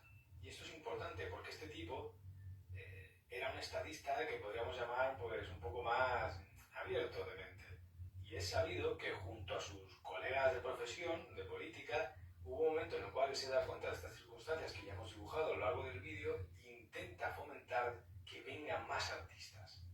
Que yo regalo aquí el vinito, ¿sabes? Que él mismo, junto con su partido, lo que intenta hacer es que vengan y más, y atraerlos más, y que se abran más cabarets, y que entonces se ponen unas facilidades para que aquello suceda.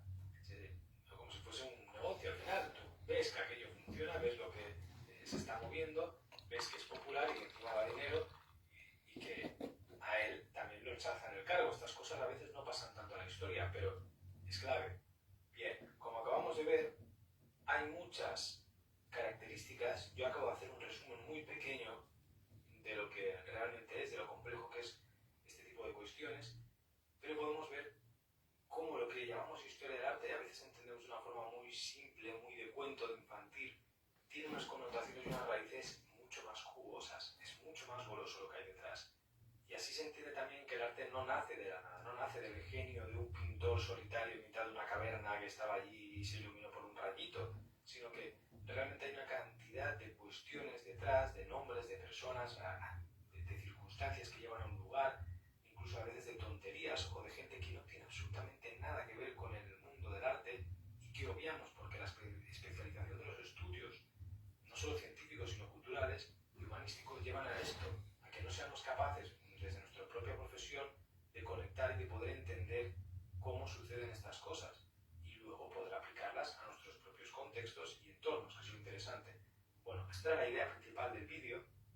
Espero que haya quedado clara, que haya sido entretenido, y a partir de aquí vamos a nombrar algunos artistas famosos que han pasado por aquí, que sé que esto le gusta mucho a la gente, o también pues algunos de los cabarets más conocidos, qué historia tienen, y después dejaré abierta la puerta para poder hacer esta serie de vídeos que tienen que ver con París como símbolo del arte, que nos llevan a otra serie de cuestiones, y así poder posteriormente tratar nombres propios, como puede ser, pues, que se llame Pizarro, o Modigliani, yo que sé, Millar, los Navís, gente que en un principio no iba a tratar recientemente o no tenía pensado, y que bueno, aquí tenemos un buen pretexto y seguro que a más de una persona le va a encantar el poder ver estos artistas en el canal, porque de otra forma no lo haría, ¿no? Entonces todo esto viene por eso, porque vi de un viaje de París y me di cuenta de muchísimas cosas, no había estado nunca, y bueno, pues me apetecía hacer una serie de vídeos relacionados con este tema. Vamos con los cabarets.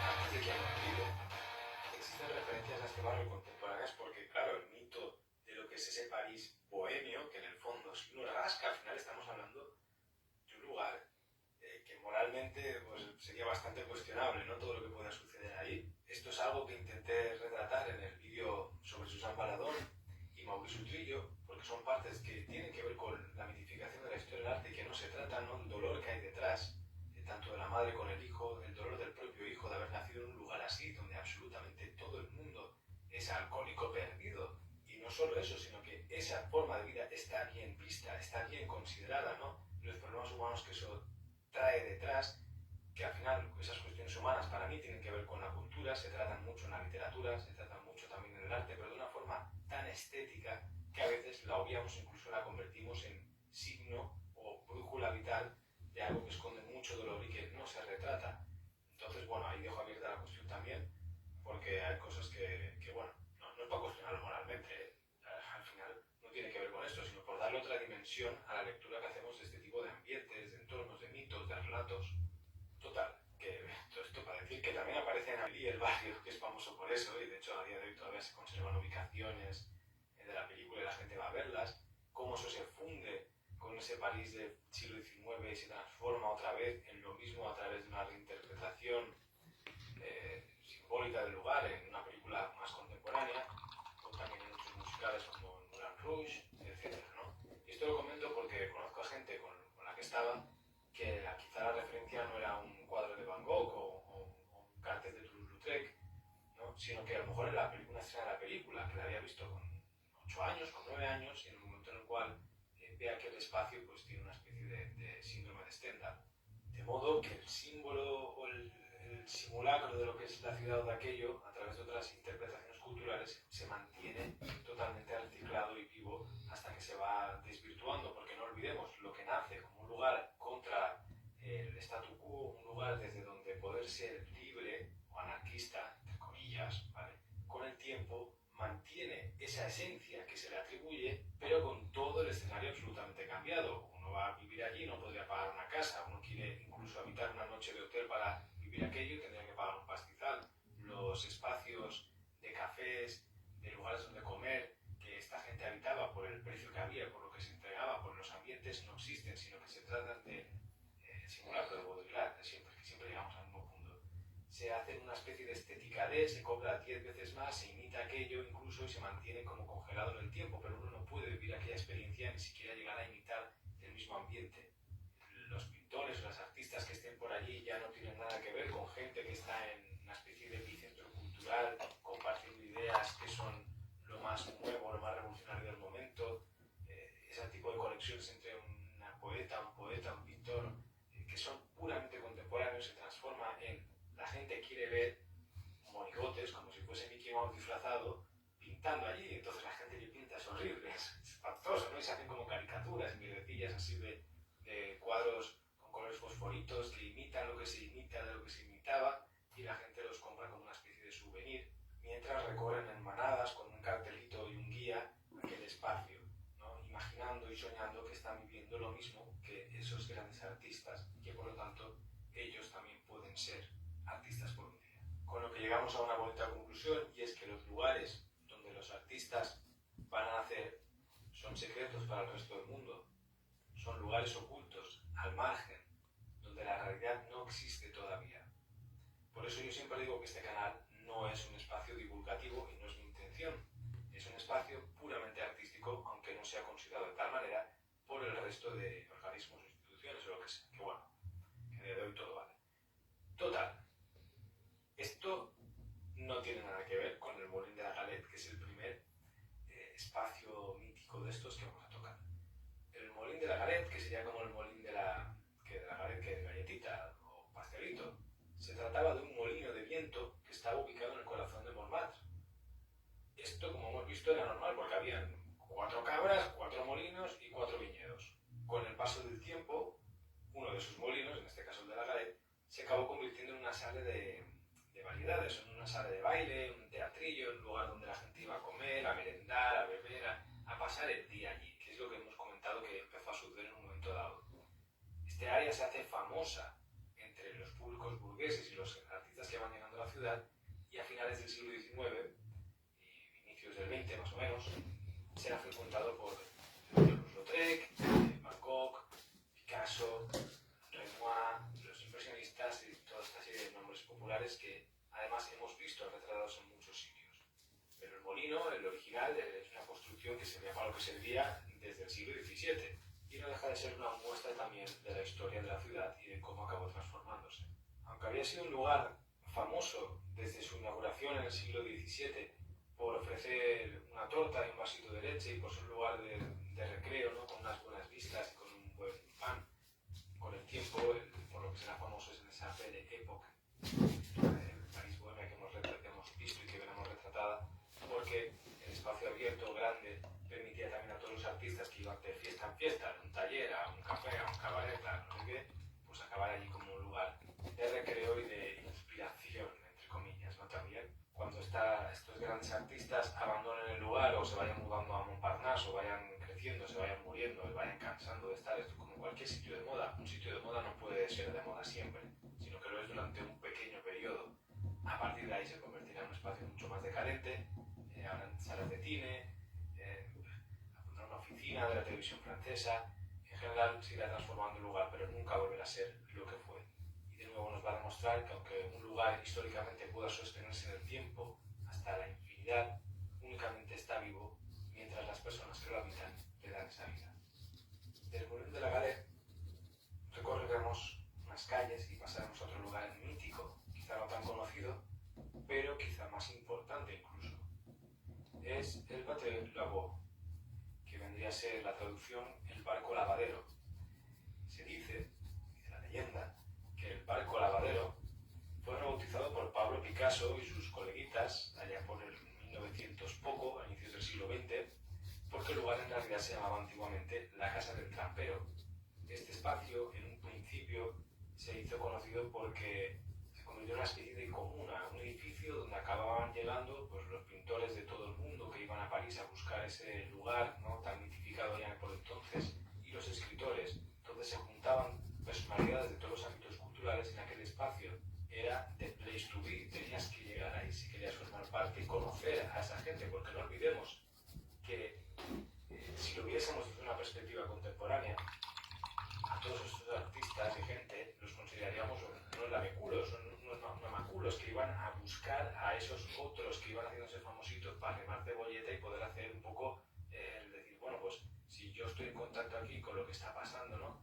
Entonces ese aire de independencia, de libertad, con el paso del tiempo, de los primeros que iban llegando, se iba transformando en una especie de moda que escala y que luego con el tiempo nosotros le damos ese aire de relato, pero que en el fondo, si lo viésemos desde una perspectiva puramente actual, nos daría rabia mucha gente de esa que está allí arrimando cebolleta con un interés puramente político, pero aplicado en el arte.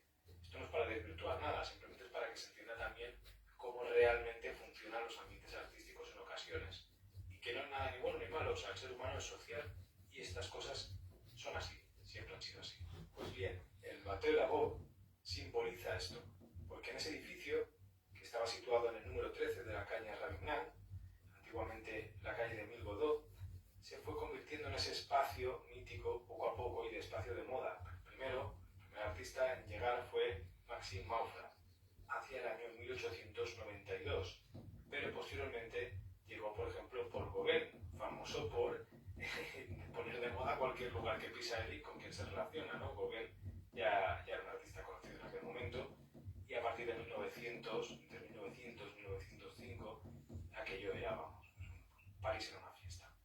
En un primer momento, como hemos dicho, llegaban personas de todo el mundo, y después de que llegara Gauguin, otros artistas ya famosos también en aquel momento, empezaron a llegar un grupo de italianos y una persona muy importante, muy desconocida, pero yo diría que mucho más importante de lo que la gente piensa, que era un español, y es Paco Francisco Turrio.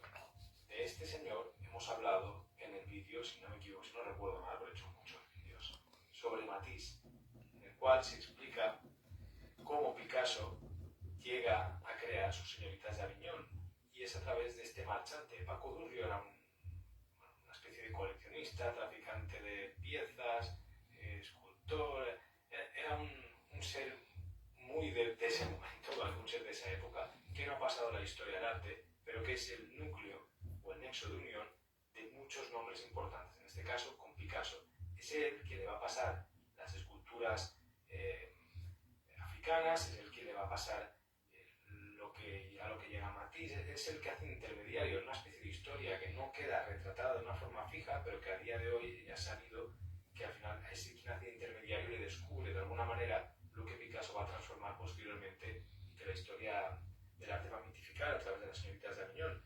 Pero estos personajes para mí son muy importantes, porque de repente, si no se explica su presencia, que ya conté muy bien el caso allí, o sea que no me extiendo más aquí, pero sin su presencia y la de otras tantas personas, no se puede llegar a concebir una obra como las señoritas de Aviñón. No es un cuadro de Picasso realmente. Si uno estudia ese caso, se da cuenta que no es la pintura de Picasso, sino que es la pintura de un periodo, de un contexto y de muchas más personas. Bueno, el caso es que Durrio llega a este edificio y después llega Picasso. Picasso siempre fue muy listo para asimilar esta serie de nociones que iban pasando por ahí, de informaciones, y bueno, pues entendemos que este edificio fue clave en su formación. Lo dejaremos ahí. Y vivirá por aquí durante bastantes años. También en esa época pasarán artistas como Juan Gris, Brancusi, Modigliani, Max Jacob, Guy van Dongen, del cual en París puedes ver bastantes obras, y es un artista con el cual he querido dedicar un vídeo porque a mí me ha gustado mucho siempre y no es tan conocido. Y bueno, es en este lugar donde se expondrá por primera vez el famoso cuadro de las señoritas de Aviñón en 1907. Es aquí mismo donde un año después se celebrará el famoso banquete en honor a Rousseau, un evento que forma parte de la mitología de la historia del arte, y es en este lugar donde llegarán Matisse, Braque, Derain, Raoul Dufy, Maurice Utrillo, Fernand Léger, Apollinaire, un Apollinaire que, por cierto, presentaba sus obras en estos cabarets y en estos teatros, y a partir de ahí se empezó a hacer conocido, Cocteau, que también era dueño del barrio de alguna manera, Stein, Volat, y la gente que empezará a convertir todo este espacio, este movimiento, en un negocio, gracias a los Estados Unidos y la incorporación de un nuevo mercado ansioso por asimilar una ciudad de forma turística, de forma mercantil. No olvidemos que el impresionismo en el fondo es un souvenir que se acabó vendiendo a los Estados Unidos y a esos coleccionistas que ambicionaban tener un trozo de la cultura simbólica de Europa, podían adquirir o no estaban al tanto culturalmente de lo que podía ser el arte en sí o las academias, no estaba esa relación, ciertos marchantes, ¿no? Ya también tocaremos este tema, lograron establecer una relación de intereses y de viabilidad mercantil con muchos coleccionistas estadounidenses que no tenían ni idea de lo que compraban, les daba igual, querían comprar lo que fuese que saliera allí. Esto es algo que casi sucede o que han habido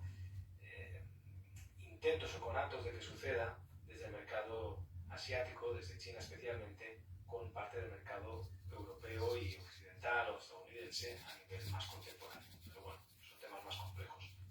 Antes de dejarlo, tampoco quiero hacer aquí un listado de todos los lugares, no es una guía turística. De hecho, me apetecía hacer este vídeo porque me he dado cuenta que la mayoría de cosas que salen en YouTube o por ahí cuando buscas son guías turísticas para viajar, entre mierdas de Montmartre, como si fuese una cabra que va al corral, no sé.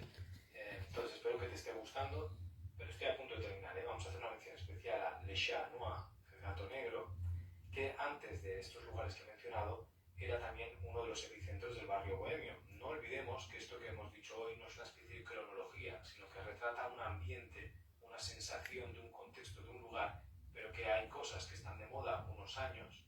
Por ejemplo, el bateau que acabo de decir está de moda durante 1900, 1906, 7, 8, ¿vale? Y por ejemplo, Le Chat Noir, el gato negro, estaría de moda entre el 1890 alrededores, ¿no? Porque se cierra a finales del siglo XIX, en el año 1897, y muchos de esos artistas más jóvenes, que consideramos la pintura moderna, van a llegar y no se lo van a encontrar. Ya estaba mitificado y lo buscaban, Picasso quería verlo, pero no va a poder verlo. Le Chat Noir era un cabaret donde se juntaban cantautores, poetas, se hacían espectáculos como los teatros de sombras, donde había un piano que animaba a estos teatros y que la gente podía tocar, se hacían funciones. No deja de ser un espacio que simboliza también el periodo histórico, tras el periodo de la Revolución que sucede en la Comuna de París, alrededor de los años 70 del siglo XIX. Se establecen una serie de nuevas libertades o nuevos derechos que se buscan, y este lugar va a ser una consecuencia de aquello. Estos temas también los he tocado en un vídeo dedicado a la figura de Arthur Rimbaud, que seguro que si te está molando este vídeo te va a flipar aquel, así que tampoco me extiendo mucho. El gato negro, pues después inspirará a locales tan famosos en Barcelona, también en la época, como els Quatre Gats. No olvidemos que Barcelona en ese periodo se mira mucho en el espejo de París, y de hecho llegan a suceder algunas circunstancias un poco cringe, que diría yo, y es que artistas que han mitificado París con la lentitud de las comunicaciones en aquel momento tratarán de imitar lo que sucedía en París, en Barcelona, pero con un delay, con un retraso, una reverberación de unos cuantos años, ¿no? Sacoya del Safrà, Joaquim Mir, Nonell, el propio Ramón Casas, toda esta gente que va a establecer conexiones, que va a ir, incluso hay veces artistas de estos van a poder ir solo una vez en su vida y muy tarde, pero eso va a tener un efecto de rebote en Barcelona, creyendo que están en la vanguardia de las artes de aquel París, pero 20, 30 años después. ¿Por qué comento esto? Y lo hago con un poco de sorna. Porque el otro día, hablando con gente joven de aquí de Barcelona, que también están un poco en esta situación, un escenario un poco más bohemio de la ciudad a nivel artístico, que tienen entre 20, 30 años, y que a veces pues parece que no tengan mucha noción histórica o de conocimientos de cómo, de esto que estamos hablando hoy, o del arte en general. No me lo estoy dando de sobrado, simplemente es que hablas con la gente y lo puedes ver. Eso no es ni bueno ni malo, pero a veces el saber un poquito de historia o analizarla te permite entender también en qué lugar estás y desde dónde puedes crear o inspirarte de una forma un poco más contemporánea. De repente, una de las cosas que me fijé es que estaba pasando lo mismo. Artistas de 20 años repitiendo los cuadros que estaban pintando hace 15 o 10 años en algunas ciudades de Estados Unidos, un tipo de pintores más desenfadados, el famoso estilo bootleg, relacionado también con una manera de utilizar el aerógrafo y el spray un poco más, no hablo de pinturas de memes, sino es un poco un estilo más, yo que sé, en la línea de Thorny Thornton, que dio un pelotazo en algunas subastas y luego que ha caído un poco en el olvido. Este estilo un poco entre street, bootleg, que digo yo, que bueno, los grafiteros de Lisboa con pasaporte, toda esta gente, todo todo eso intentando repetirse a día de hoy como si fuese una novedad, ignorando que aquello incluso ha pasado de moda, ¿vale? Porque sí, el arte va por modas, cuando se ejecuta de esa manera en la cual tú no eres libre, sino que eres esclavo de repetir lo que otras personas consideran que es lo más fresco, no encontrar tus propios caminos de investigación, aunque sea copiando, pero encontrar aperturas, entonces el arte debe ser entendida por modas. Si se entiende por modas y se aplica para generar una sensación estética de rebelión a través de una estética que ya está pasada, sucede lo que sucedía en este contexto. Artistas de Barcelona que repiten lo que han hecho hace 30 años los de París, que lo traen 10 años después y que de repente hay una especie de gap de 50, 40 años que generan unas obras, un limbo ridículo que luego coleccionistas burgueses de la ciudad de Barcelona, por estar al margen también de un mercado internacional, van a acaparar y van a consumir como si fuesen grandes obras, pero que nadie más quiere comprar, solo ellos, generando un espacio endogámico absoluto, que a día de hoy sigue teniendo repercusiones. Y es que estos herederos de estos coleccionistas y de estos artistas tienen un cúmulo de obras con una especie de valor que no acaba de ser bajo del todo ni sepultado en la nada, porque tiene un anclaje histórico y un contexto, ¿no? Pero que al mismo tiempo a nadie más le interesa que la propia gente o descendientes de ese ambiente que llamaríamos la burguesía catalana y que incluso se venden en 4 galerías de las calles del centro de Consell de Cent, al lado de Pasteur, dedicadas exclusivamente a repetir y reproducir ese mismo mercado hasta que, no sé, hasta que las familias y las dinastías se mueran enteras y se agoten, se extingan. Esto puede parecer una anécdota un poco apartada del tema, pero tiene que ver porque no ha permitido que en ocasiones haya una escena de mercado emergente en Barcelona un poco más saludable, porque muchas galerías o instituciones se han dedicado únicamente a vender lo que ya se había heredado de aquel momento, que ni siquiera era lo más interesante de la época, que no dejaba de ser una copia estética de lo que se entendía como moderno a través de la ciudad de París y de esta historia. Espero que se haya entendido bien. Creo que quien sea de Barcelona lo ha entendido más que bien, lo ha entendido de sobra, pero bueno, me apetecía contarlo porque todo esto tiene incluso en la actualidad. No sé de dónde venía esta idea, si por el gato negro es Quatreras, ¿no? Vale, bueno, lo dejamos aquí. Yo creo que está bastante bien todo lo que hemos citado, que se ha descrito muy bien lo que se llama Match, ese espacio. A partir de aquí podemos tomar vídeos propios que tengan una conexión con este lugar, y es como me gusta conectar los vídeos, que tú estás viendo uno o es la primera vez que llegas aquí, de repente puedes viajar a través del canal si haces un poco de ecología y unirlos y generar un espacio mucho más grande dependiendo de tu propio interés. Tienes de todo, así que te invito a explorar el archivo de los vídeos, que seguro que encuentras algo que te gusta. Me puedes seguir en redes sociales buscando a Alejandro Acosta. No hago spam del canal ni nada, sino que comparto, pues, aparte de mis propias investigaciones o algunos resúmenes de los temas que tocamos aquí. También comparto lecturas, otros temas diferentes, así que si me quieres seguir buscas a Alejandro Acosta o aquí abajo dejo los links en la descripción. Todo esto lo tienes siempre en formato podcast en cualquier plataforma. Y para la gente que está al tanto del proyecto olfativo, que sepáis que ya están disponibles las muestras y algunas nuevas propuestas que he hecho y esculturas en mi página web, también la tienda, y pronto saldrá editado Es algo que han hecho todos los artistas a lo largo del tiempo, incluso cuando tú ves una pintura figurativa, en muchas ocasiones se acuden a símbolos, a recurrentes figuras o mitologías o escenas para representar otra cosa que no tiene nada que ver con aquello, ¿no? Cuando hemos visto Venus desnudas y para hacer un poco de nopografía de la época, o cuando hemos visto, por ejemplo, también ciertos animales colocados de tal manera, era para transmitir un mensaje, o en otras ocasiones simplemente el pintor necesitaba ponerse a pintar ese día en el taller, porque el pintor es una especie de artesano que tiene que producir cosas. Ese día no se te ocurre nada y acudes a un simbolito, a una figura, a algo que repites, algo recurrente para poder empezar a desbloquear los hados y las musas, o llevarte a un lugar, o simplemente ponerte a trabajar presuponiendo que eres pintor o pintora y es tu oficio y se acabó. Entonces te sientas delante del lienzo y que, pues, acudes a aquello. En The Queen eso se va a ver muy bien a través de esas, de nuevo, Venus, un poco Venus casi prehistóricas, que vamos a ver repetidas una y otra vez, y que en el fondo simplemente son un pretexto, una excusa para trabajar la abstracción a través de la expresión.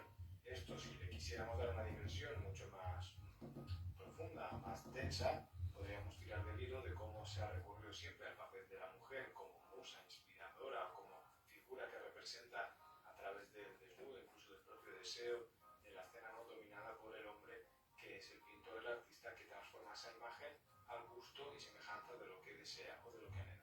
Creo que esto a veces pues, puede estar de una forma incluso inconsciente, no creo que haya sido una intención prioritaria del arte de Kooning, pero bueno, hay que dar esa lectura, siempre hay que le dé la gana, lo puedo tirar por ahí.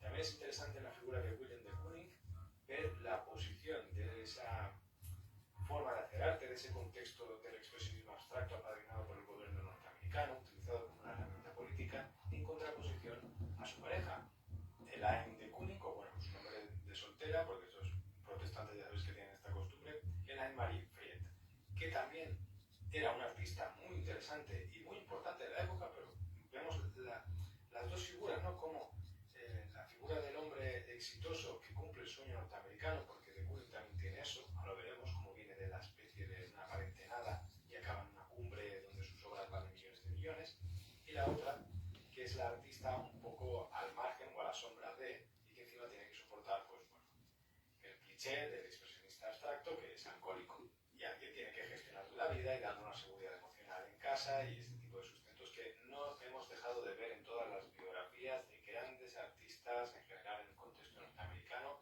y en general en todos los sitios. No, esto no cambia mucho, pero bueno, es que casualmente hemos tocado bastantes figuras emblemáticas de ese contexto norteamericano también a través de la obra de Edward Hopper. Vemos una contraposición, una contestación, cómo el arte nunca es un único discurso, aunque sí se presenta en ocasiones, y por eso consideraba interesante incluir, aunque sea de forma breve, la figura de de Kooning. Digo de forma breve porque mi intención hoy es hacerlo lo más breve posible. He hablado en muchísimos otros vídeos sobre este contexto, sobre estos artistas que rodeaban el expresionismo abstracto, incluso en Philip Gaston vemos la evolución típica de estos artistas que empezaban con una educación cercana a los preceptos de las vanguardias, incluso del impresionismo parisino, de una figuración académica que refleja en Europa el ideal del artista, ¿no? Y lo trae luego a los Estados Unidos, como a través del giro de poder, la utilización de la cultura como una herramienta de dominación a nivel mundial, el arte abstracto tiene su auge. El arte abstracto en realidad en un principio no tenía una intención política, sino que era lo contrario, era una contestación política a las vanguardias, que se consideraban muy politizadas y querían hacer un arte puro. Ese arte puro luego pues es acaparado por un Estado y pasa lo que acaba pasando. Luego ya la cosa se distorsiona, se mete el mercado de por medio y tenemos aquí la típica historia que ya he contado muchas veces, así que no lo voy a repetir. Vamos a hacer un vídeo sobre de Kooning como pretexto para ver sus cuadros.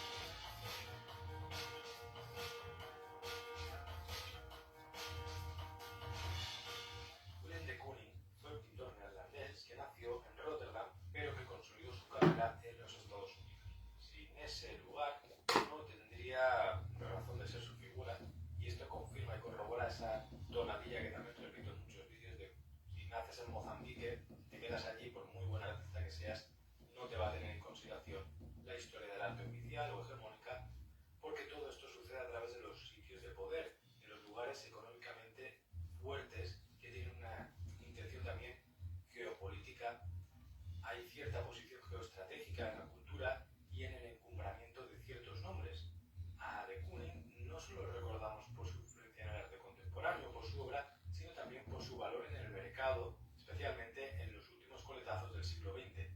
Pero también es aceptado en ese contexto del expresionismo abstracto americano porque representa muy bien el sueño americano, que es al final lo que quiere vender ese movimiento artístico. Quiere vender figuras totalmente individuales que ya no tienen tanta relación con ese genio romántico, decadente, nihilista, típico alemán del contexto europeo, ¿no? Sino que ya tienen mucho más que ver con el sueño yanqui, puro y duro, de tú solo eres capaz de transformar tu mundo si tienes suerte, éxito, trabajo y también tienes libertad para ello. El expresionismo abstracto quiere promulgar esa idea de libertad tan absoluta en la cual el artista representa que puede pintar la nada o pintar como le dé la gana o le salga del cipote, que va a convertirse en artista de éxito igualmente. Y cuando he dicho cipote, no es casual, porque en de Kooning no deberíamos dejar de ver todo el rato el contrapeso de Elaine de Kooning, porque ella pintaba prácticamente igual que él en cierto momento. Pasa lo mismo que con Sally Mitchell y Milton Avery, parejas de artistas muy educados los dos, con una formación muy buena. O sea, no puedes aquí distinguir, no, es que no sabía nada nada y se sumó al carro del otro, le puso la chepa, no, sino que realmente son artistas que parten de una posición muy similar, que su trabajo en cierto momento puede ser muy parejo, incluso pertenecen a mismos contextos artísticos, pero vemos una clara ventaja, un claro distanciamiento a lo largo de la carrera en el papel masculino frente al papel femenino. Y esto, insisto, no pretendo que sea una reivindicación aquí típica ahora del feminismo, sino que es interesante ver cómo se forjan las carreras artísticas, cómo esos grandes nombres pasan a la historia del arte y quedan en un libro, y eso luego inspira a otros artistas en lugar de otros nombres que han quedado sepultados, tanto si es mujer como si fuese una persona de otro país, de otro lugar, que hiciese cosas interesantes y que no nos va a llegar nunca, porque el arte tiene mucho más que ver con lo político de lo que aparentemente pues, se quiere ver o se quiere intuir. Bien, William de Kooning decimos que cumple ese sueño norteamericano típico del tío Sam, porque llega a los Estados Unidos soñando con triunfar. Él viene de Rotterdam, de los Países Bajos, ha estudiado en la Academia de Rotterdam de Bellas Artes, que por cierto es bastante famosa entre la gente que va a hacer Erasmus, y de hecho se dedicaba profesionalmente a las artes en su país natal, pero no de la forma que él quería o que la gente entiende el arte. Y esto es muy interesante de ver también porque en los últimos vídeos sobre el Art Deco, el Art Nouveau, el modernismo, etc., hemos visto esta especie de distanciamiento entre los artistas que pertenecían a las vanguardias con pretensiones políticas, filosóficas muy grandes, ¿no? De casi que van a transformar la sociedad o que son como demiurgos sociales y políticos, frente a artistas que simplemente pues, trabajaban en un aspecto más decorativo, más funcional, más cercano a lo que se entendía como artesanía. Y este es el caso de de Kooning. Su formación es muy similar a este ámbito, a este contexto, y de hecho él acaba trabajando como director artístico de unos grandes almacenes de Rotterdam, hasta que finalmente decide perseguir su sueño americano. Estamos en los años 20, ya bien entraditos, llega a los Estados Unidos, hace un periplo por varias ciudades, ¿no? Pues lo típico recorrido de inmigrante que viene en un barco, y acaba conociendo a Achille Gorky, pintor del cual tienes un vídeo completo aquí, que es muy interesante. Y es que sin Gorky tampoco se entendería de Kooning. De hecho, en muchas ocasiones hemos visto artistas que petaron el mercado y que ahora bueno, están un poco olvidados, ¿no? Cosas del mercado, como por ejemplo Eddie Martínez, que a veces recordaban demasiado a de Kooning, que es una tendencia normal, porque de Kooning estaba quemado en el mercado del arte de finales, quemado moviendo millones, yo hablo de tendencias. Y entonces se intentó asociar a de Kooning como una especie de continuación en un contexto joven, esto se hace mucho en el contexto mercantil del arte, pero en realidad el propio artista estaba basado en cuadros que eran prácticamente idénticos a la manera de pintar de Achille Gorky. Y es que ambos artistas, me refiero a de Kooning y a Gorky, eran de la misma generación. Habían, si no recuerdo mal, no quiero meter la gamba, pero creo que nacieron en el mismo año aproximadamente. Y pintaban muy parecidos, influían mucho, eran muy amigos en ese momento, pero creo que Gorky estaba un poco más asentado y ahí vemos estas relaciones que a veces se olvidan también en la tramoya de la historia del arte, y también la veremos en Elaine de Kooning, que es la pareja de William, porque vamos a ver que parecen que nacen del mismo lugar todos, ¿no? Artísticamente, y que ahí se van comunicando cosas, se van retroalimentando. Esto pasa mucho cuando te acercas a otros artistas que admiras, pero después cuando se cuenta la historia del arte, todo este alrededor se olvida, se borra, ¿no? Y queda como William de Kooning, el gran artista el que hizo tal, el que llegó a tal, y es como deja de ser interesante sin entender el contexto al cual yo invito a investigar aquí a través de este vídeo, sin entender las relaciones que hay a través del arte y de las figuras artísticas de un lugar, de un momento. No tiene sentido hablar de historia del arte. De hecho, si sirve para algo, es para aplicarlo a un contexto y poder superponerlo al nuestro, extraer las cosas, conectar, desechar lo que no interesa, incluso eliminar partes que nos molestan o que ya no tienen ningún sentido, ¿no? Como el ídolo o el culto al relato del gran artista y del nombre individual, por ejemplo.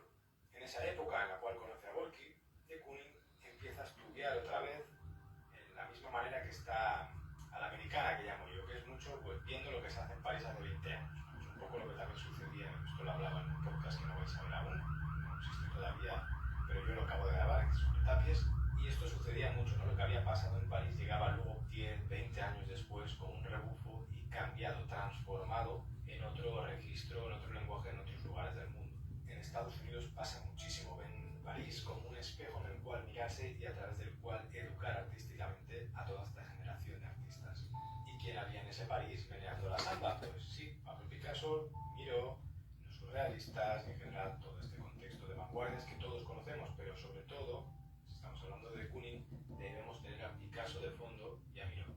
En este periodo, que en realidad dura unos cuantos años, ¿no? A partir de que he dicho que sobre los años finales de los años 20 conoce a Gorky y sigue dando vueltas, de Kooning no va a ser conocido. Porque de hecho una de las características de ese sueño americano de William de Kooning es que es un artista que no conoce el éxito hasta ya siendo un adulto bien formadito, ya no a partir de que tiene 45, 50 años más o menos.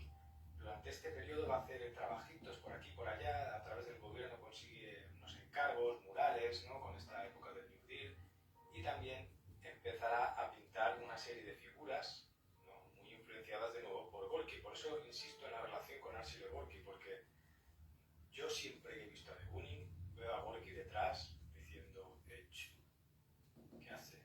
¿Estás copiando o qué? Ah, copiar está mal, derechos de autor, no, como es su amigo, esto no pasa nada. Pues bueno, esto para la gente que está loca con los derechos, la identidad, la individualidad del artista que crea, originalidad, pues en verdad, como siempre, es porque no conoces de dónde salen las cosas. De Kooning, que es el famoso, y Gorky es un poco la figura de culto, rechazada de por ahí, pero de Kooning constantemente está trabajando a rebufo de lo que hace Gorky, y Gorky de otros más, pero en este caso la relación es muy evidente. Siempre que Kooning iba un paso por detrás de lo que hacía Gorky. Decía, uy, mira lo que ha hecho ahora mi amigo Gorky, y voy yo y lo hago. Lo que pasa es que la jugada del dinero y una longevidad vital pues, un poco más extendida le dio una buena carta, una buena tirada de dados a William. Insisto, sin menospreciarlo, porque es que a mí me gustaba más anteriormente de Kooning mucho a nivel histórico, me gustaba muchísimo. Una época con 20 y pocos que me fascinaba, ¿no? Pero es que sin el mercado del arte, esto ningún artista al día de hoy se reconoce si no hay mercado por medio, pero creo que en de Kooning, sin esa figura totémica del mercado norteamericano post-expresionismo abstracto, no se entendería quién es dentro del lugar de la historia del arte. Sobre todo cuando vemos un artista que no ha parado de repetir prácticamente la misma, es que no sé en catalán porque la misma cantarella, porque grabó el otro en catalán. Bueno, claro que se ha repetido, ¿no? Que se ha convertido en esta figura firma, en esta figura recurrente del artista que incluso en el concepto de arte abstracto es un monje que va al taller y repite para satisfacer una demanda.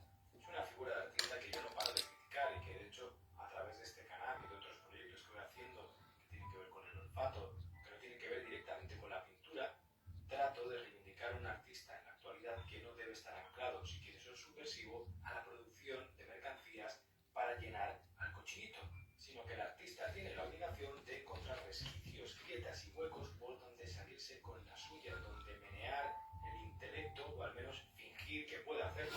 Pues bien, una vez metida la cuña publicitaria, esto lo hago porque al final, como veréis, de Kooning no voy a hablar de tanta sustancia porque no la tiene. Es un artista que a través de estos momentos, como la relación con Gorky, la relación con el de Kooning, luego está todo el día dándole al drinking, como todos estos, tampoco da para mucho más en ese aspecto, ¿no? No es como, o sea, quiero decir, que en el momento en el cual te come la propia vida, los propios cosas que te rodean, pues tampoco puedes investigar mucho, no hay un aspecto muy intelectual o muy de pensamiento de fondo. De Kooning al final de nuevo va a rebufo de las corrientes del momento. Está en Estados Unidos, él quiere ser un artista de éxito, conoce a gente alrededor y a partir de los años 40-50 ya hemos visto en todos los otros vídeos cómo el propio gobierno incita al expresionismo abstracto como movimiento artístico al cual cualquier artista, pintor, pintora que quiera hacer algo en la vida en aquel momento en Nueva York va a tener que adscribirse. Si no lo tienes jodido. Y para eso el mejor vídeo es Philip Gaston. Ahí se ve muy clara esa evolución y ese rechazo posterior por parte del artista de un contexto y un momento en el cual si querías formar parte de aquello tenías que pintar eso. Solo que nadie se vuelva muy loco porque a día de hoy pasa igual. Solo que de una forma muy atómica, muy dinamitada, ¿no? En redes sociales se ve que una corriente funciona, que una galería, una colección de estas importantes de moda a través de sus redes sociales comparten cierto tipo de arte y los artistas jóvenes que hacen, ven aquello y dicen, mierda, yo quiero que me compren, quiero vender arte o quiero formar parte de esto. Y en 4 meses tienes 50.000 millones de personas haciendo exactamente lo mismo al mismo tiempo, a veces sin cuestionarse por qué o de dónde salió aquello, ¿no? Solo que antes, pues los tiempos van distintos y esto pues dura un poquito más. más, o los tiempos pues, son diferentes, más lentos, más pausados. Y hoy es una centrifugadora descomunal. Pues bien, a partir de esta época, que ya vemos ese William de Kooning más abstracto, hasta que llega al final, ¿no? Que ya con la enfermedad, también con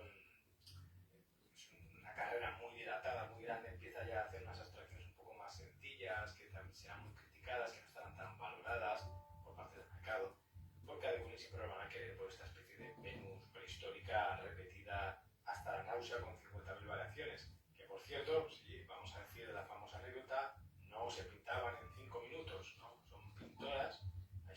Son pinturas que a veces parecen o dan la sensación de ser muy impulsivas, de estar pintadas en el momento, ¿no? Como una especie de expresión instantánea, como hemos visto en vídeos de Basquiat, que también lo tendrá como una referencia, aunque siempre se diga Cy Twombly y en el fondo está de Kooning, pues no era así, sino que de Kooning iba al taller, hacía varias horas en serie, ¿no? Iba trabajando capa sobre capa sobre capa y a lo mejor tardaba un año entero en corregir o en ajustar esas pinceladas que en apariencia final dan la sensación de un cuadro vibrante hecho en 5 minutos o en una tarde o en 2 días.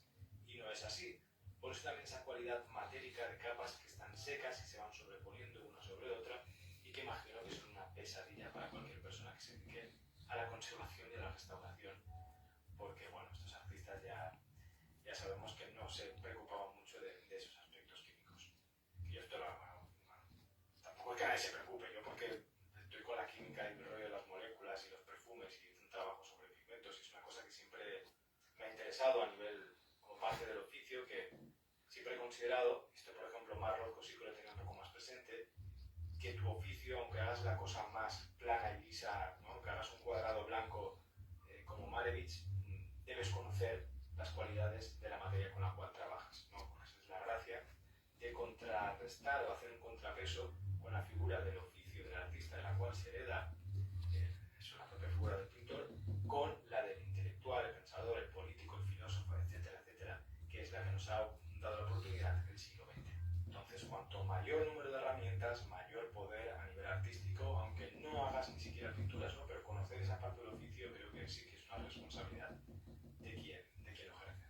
En cuanto al aspecto técnico, veremos una intención de componer a través de la abstracción, como hemos dicho, a través de figuras que se convierten posteriormente en abstractas, buscará asociar líneas, planos, colores de una forma aparentemente intuitiva, pero que tengan una complejidad. A diferencia de la austeridad que vemos en Clayford Steel o, por ejemplo, en Rothko, en de Kooning vemos una intención de llegar a algo más complejo, no por ello mejor, simplemente más enrevesado. Los puntos de partida son parecidos. Luego esto, claro, pues puede ser interesante a nivel teórico o de desarrollo durante un tiempo, pero cuando lo repites 40 años, 30 años, pues bueno, que cada uno decida. Esto también, pues, en ese contexto se consolida, se hace famoso, dará clases en Black Mountain College, con John Cage, Albers, toda esta peña de Robbie de Lobo, aquí no hay nada que contar, todo le va de puta madre, se hace famosísimo, y bueno, a partir de ahí llegamos a una especie de reiteración con su Roman a partir de los años 50, que también las adquiere Roma, y a partir de aquí pues toda la magia esta de los americanos, museos, que no lo encuentro interesante. Como lo he contado en otro vídeo, yo diría que esta parte nos la podemos agarrar. Al final aquí lo importante es entender que hay una pintura que tiene que ver con el movimiento corporal también. Estamos en un contexto ya donde el arte conceptual, el happening están aceptados. El pintor no es simplemente un representante de figuras que está en un taller, un monjecito ahí que va y soba la lámina una y otra vez, ¿no? La telita con el óleo. Ya no tiene que ver con esto. El pintor se ha transformado en otra cosa más. Va más allá del propio lienzo y también es una invitación desde el ámbito filosófico del arte a que el espectador no se quede con una capa dada, ¿no? Como cuando ibas a la iglesia y el fresco te representaba un fragmento de la Biblia y tú pues ahí como ahora entiendo la Biblia, o sí, sí, esto es lo que pone, sino que tú frente a esa obra desconcertante o aparentemente que no está clara, debes tener una responsabilidad de ir más allá de abrir una puerta. Bueno, esto sobre papel, luego la gente pues entendió que eso lo hace un niño o lo hace un tonto que vale millones y no se sabe por qué es, y se acabó la película. Tenemos también una representación vigorosa, muy masculina, violenta en ocasiones, ¿no? Respecto al lienzo. Eso también ha traído ciertas lecturas desde otros ámbitos, como hemos hecho al principio, y también español a la pintura de Antonio Saura. Y digo Antonio Saura porque me parece que el pintor español representa muy bien esa especie de diálogo que hay a nivel internacional a través del arte, en cómo se fijan desde dos núcleos muy distintos a nivel geopolítico en una misma escuela, no en una corriente.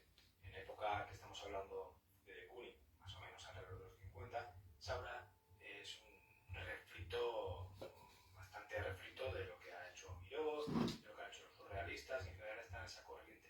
Y posteriormente empieza a adquirir una materialidad muy a rebufo también de lo que veremos en el expresionismo abstracto americano, y esto mismo se va a ver en Tapies, ¿no? Como el propio gobierno norteamericano, a través de las propias galerías, como la de Martha Jackson y otros nombres, van a coger a artistas de otros contextos en los cuales les interesa posicionarlo políticamente alrededor del suyo. Esto no quiere decir que el artista esté metido en aquello sí o sí, simplemente es un poco cómo funciona la tramoya de todo esto que llamamos arte oficial y lo que podemos colegir, que es lo interesante, cómo a través del arte, de una forma de confrontar el arte frente a lo que se ha hecho, cómo se relacionan desde un lugar u otro, cómo luego se acaban conectando obras similares y acaban pasando a la historia en lugar de otras, nos dice, ¿no?, qué está pasando en el mundo en aquel momento. ¿Quién lleva la batuta? ¿Quién quiere decir qué mensaje se quiere dar a través de la propia obra artística que se encumbra o que se mete en un mercado, por ejemplo? ¿Y cuál queda olvidada? ¿No? Sería como ir a ver iglesias y pensar que no había otro tipo de arte que Cristo crucificados. Evidentemente sí, pero lo que nos queda pues es lo que se conserva a través de estos mecanismos. Y también porque al final volveremos a ver en este Saura abstracto figurativo esta misma esencia que es la que lo dará a conocer a de Kooning. Al principio lo he citado bastante, es la mezcla de figuración y abstracción. No olvidemos que estamos en los años 50 y que el expresionismo abstracto de pura cepa de Périgee, de Nueva York, está muy obsesionado con la abstracción. Lo he visto en Philip Caston, esos paisajes entramados pero que son totalmente abstractos, porque digo Philip Caston porque pintaba igual que la mayoría de gente más allá de los nombres populares que habían allí. Claro, pasan 50, 60, 70 años y aquí recordamos por lo que más nos puede interesar, lo más repetido, lo que se ha quedado en libros, pero en aquel momento, vamos, como ahora, 50.000 artistas haciendo la misma mierda, ¿no? Luego aquello se filtra, pero... Y casualmente digo Gaston porque era uno de esos que no iban a pasar, solo que luego cambia el registro y va a ese lugar más caricaturesco o subvierte un poco ese propio expresionismo abstracto y acabamos viendo al artista pues ya consolidado con una identidad muy marcada que influirá tanto posteriormente. Pues bien, en de Kooning también vemos esa parte en la cual, aún estando dentro del contexto